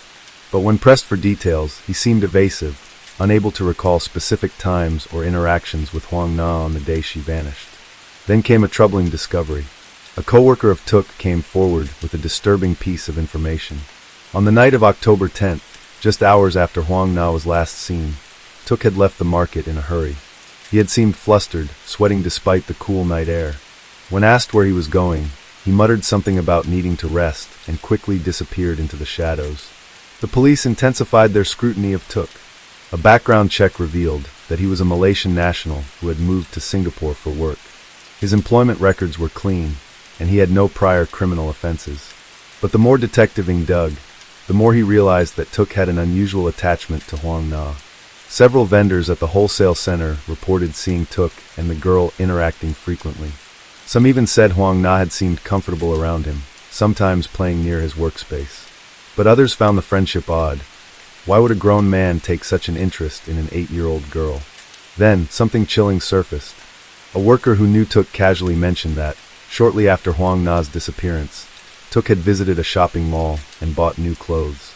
He had also cleaned his rented living space thoroughly, scrubbing the floors, washing all his clothes, and even discarding his old shoes. It was an unusual move for someone who lived modestly and had never been concerned about cleanliness before. Detective knew he needed to bring Tuk in for further questioning. When the police arrived at Tuk's workplace, he appeared calm but hesitant. He denied having any involvement in the girl's disappearance, insisting that he was just a concerned friend who wanted to help find her. But as the interrogation continued, cracks in his story began to show. First, he struggled to remember where he was during the critical hours of Huang Na's disappearance. His story kept changing. First, he claimed he was at home, then he said he was at the market, then later, he mentioned taking a walk alone. Second, when confronted with the information that he had suddenly deep-cleaned his rented room, Tuk panicked. He fidgeted, sweat beading on his forehead, and finally muttered something about wanting to get rid of bad luck. But it was the third clue that confirmed Eng's growing suspicion. A search of Tuk's living space revealed something disturbing. A child's pink hairband tucked inside one of his drawers. It was small, almost unnoticeable, but Huang Na's mother immediately identified it as belonging to her daughter. Tuk's calm demeanor shattered. His hands trembled as he tried to explain how the hairband got there, but his words were jumbled, incoherent. He claimed Huang Na must have left it behind when visiting him, but there was no reason for the girl to have been in his private living quarters. Then, in a moment of quiet desperation, he mumbled under his breath, "She trusted me." It was enough. Detective ordered Tuk Lung Hao's immediate arrest. But there was still one pressing question left unanswered. Where was Huang Na? The truth, when it finally came to light, would shake the entire nation to its core. With Tuk Lung Hao now in custody, the Singapore police force intensified their interrogation. They knew Huang Na was no longer missing. She had been taken, and Tuk was the last person to see her alive. But without a body, without concrete evidence, they had no way of proving what had really happened. Detective Allen watched Tuk closely as he sat in the interrogation room. His hands were clasped together, his eyes darting between the officers in the room. He still insisted he had nothing to do with Huang Na's disappearance, but his body language betrayed him. He was nervous, avoiding direct eye contact, his fingers trembling slightly. Hours passed, and Tuk remained silent, offering only vague answers. The police pressed harder, revealing the evidence they had collected. The pink hairband found in his room, the inconsistent alibi, his suspicious behavior after the girl went missing. The psychological pressure mounted until finally Took broke.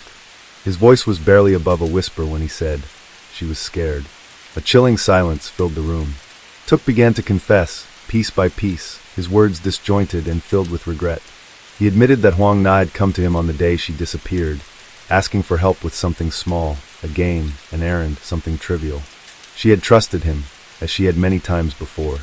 But that day, something inside him snapped. He took her to an isolated storeroom in the wholesale market, a place where no one would hear her if she screamed. What happened next was horrific. In a moment of uncontrolled rage, perhaps frustration, perhaps something darker, he attacked her. The details were horrifying, and the officers listening struggled to keep their emotions in check. When it was over, Took panicked. He had not planned this. He had no idea what to do next. For 2 days, he kept her body hidden, returning to his job as if nothing had happened. But the pressure of the investigation, the posters of her face everywhere, the growing fear that he would be caught, it became too much. On October 13th, he stuffed Huang Na's body into a cardboard box, taped it shut, and carried it out of the market under the cover of darkness. He walked past vendors who barely noticed him, past customers who had no idea what he was hiding. He took a taxi to Telok Blangah Hill Park, a quiet, wooded area, and left the box there, abandoning it like discarded trash. Her body was found days later, decomposed but still recognizable. The nation mourned. The case had gripped Singapore for weeks, and now the truth was out. A betrayal so cruel, so senseless, that people struggled to comprehend it. A man whom Huang Na had trusted, a man who had pretended to care about her disappearance, had been the one responsible for her death. The trial was swift and unforgiving. The evidence was overwhelming, the confession damning. Took Lung Hao was found guilty of murder and sentenced to death. His appeal for clemency was denied. In 2006, he was executed by hanging. Even though justice had been served, the case left deep scars on the nation. It was a painful reminder that danger could come from those closest to us, from those we least expected. And for Detective Alan Ng, it was another case closed, but not forgotten. As he placed the final report into storage, he couldn't shake the image of Huang Na's bright, trusting smile. The smile of a child who had believed in the goodness of people, only to be betrayed in the worst possible way. Story 13. The morning of May 31st, 2010, started like any other at the luxury jewelry store, Habib Jewels, in Kuala Lumpur, Malaysia. Employees arrived at the Pavilion Mall branch, chatting about their weekends as they prepared for another day of catering to the city's elite. The showroom, filled with glittering diamonds, gold necklaces, and rare gemstones, was one of the most high-end jewelry stores in the country, attracting wealthy clients and collectors from all over the region. By 10 a.m., the store was fully operational. Customers strolled in, admiring the dazzling displays, while security guards stood watch, ensuring nothing went wrong. Like many top-tier jewelry stores, Habib Jewels had state-of-the-art security systems. CCTV cameras covered every inch of the store. Alarm systems were directly connected to the police, and employees were trained to detect suspicious behavior. No one suspected that, within the next few hours, the store would become the target of one of the most daring and sophisticated heists in Malaysia's history. At exactly 11:45 a.m., a man dressed in an elegant navy blue suit walked into the store. He appeared to be in his mid-40s, with neatly combed hair and a calm, confident demeanor. Employees assumed he was just another wealthy client looking to make an expensive purchase. He approached a saleswoman, smiled, and asked to see their most valuable diamond necklaces. Moments later, another man entered the store, this one dressed more casually, wearing a black cap and a leather jacket. He appeared to be browsing, occasionally glancing at the display cases, but not drawing much attention to himself. Then, at precisely 11:50 a.m., chaos erupted. A loud explosion-like noise echoed through the store as thick white smoke suddenly filled the room. The customers screamed. Employees ducked behind counters. The security guards, momentarily blinded by the smoke, fumbled for their weapons. And that's when the thieves struck. In the confusion, 2 more men, both wearing masks, rushed in. They moved with precision, as if they had rehearsed every step of the plan. One of them smashed the glass display cases with a hammer, while the other stuffed handfuls of jewelry into a large duffel bag. The man in the suit, who had been pretending to be a customer, pulled out a gun and pointed it at the terrified employees, ordering them not to move. The heist lasted less than 3 minutes. By the time the smoke cleared and the alarms began blaring, the thieves were already gone. escaping through a side entrance of the mall. They had vanished into the busy streets of Kuala Lumpur before anyone could react. The police arrived within minutes, but it was too late. The thieves had stolen over $10 million, approximately $3 million worth of diamonds, gold, and luxury watches. Not a single suspect was left behind. No fingerprints, no DNA, no obvious leads. It was a perfect crime, or so they thought. The Pavilion Mall, one of Kuala Lumpur's most prestigious shopping centers, was in chaos. Shaken customers were still reeling from the attack, while employees tried to process what had just happened. Police officers moved quickly, securing the crime scene, taking statements, and reviewing the store's security footage. But the more they investigated, the more they realized how meticulously planned the heist had been. Detective Inspector Farid Rahman, a seasoned investigator from the Kuala Lumpur Police Department, was put in charge of the case. He had worked on high-profile robberies before, but this was different. The execution was flawless, no signs of hesitation, no mistakes. This wasn't a simple smash and grab. It was the work of professionals. The first thing Farid did was review the CCTV footage. The cameras had captured everything: the arrival of the thieves, the release of the smoke bomb, the swift and calculated way they cleared out the display cases. But something was off. The smoke bomb had been placed in a very specific location, right under the central air vent. Within seconds, the store was filled with thick, white fog, making it nearly impossible for anyone to see. Farid knew this wasn't a coincidence. The thieves had studied the store's layout in detail. They knew exactly where to place the bomb for maximum effect. Even more suspicious was the way they entered and exited. The man in the navy blue suit, the one who had first entered the store, was clearly the leader. He had walked in alone, confidently, making sure to gain the trust of the employees. He had even engaged one of the saleswomen in conversation, keeping her distracted right before the heist began. Then there was the man in the leather jacket. Unlike the others, he hadn't taken anything. His role was different. He had positioned himself near the security cameras, moving his body strategically to block certain angles at crucial moments. He wasn't just a thief, he was controlling the store's visibility, making sure their faces weren't clearly recorded. And then there were the masked men, the ones who had carried out the actual theft. They were fast, precise, and fearless. They knew exactly which display cases to target, taking only the most expensive pieces. Everything had been planned to the second. Farid sighed and leaned back in his chair. The more he watched, the more impressed he became. This wasn't the work of amateurs or desperate criminals. These were professionals, possibly former military or highly trained thieves who had executed similar jobs before. His first move was to check recent high-value jewelry heists in neighboring countries. If this was a professional crew, they wouldn't have struck only once. And he was right. In the past 2 years, similar robberies had taken place in Thailand, Indonesia, and the Philippines. Each case had the same characteristics: a smoke bomb used for cover, a well-dressed leader posing as a customer, and a precisely timed operation lasting less than 3 minutes.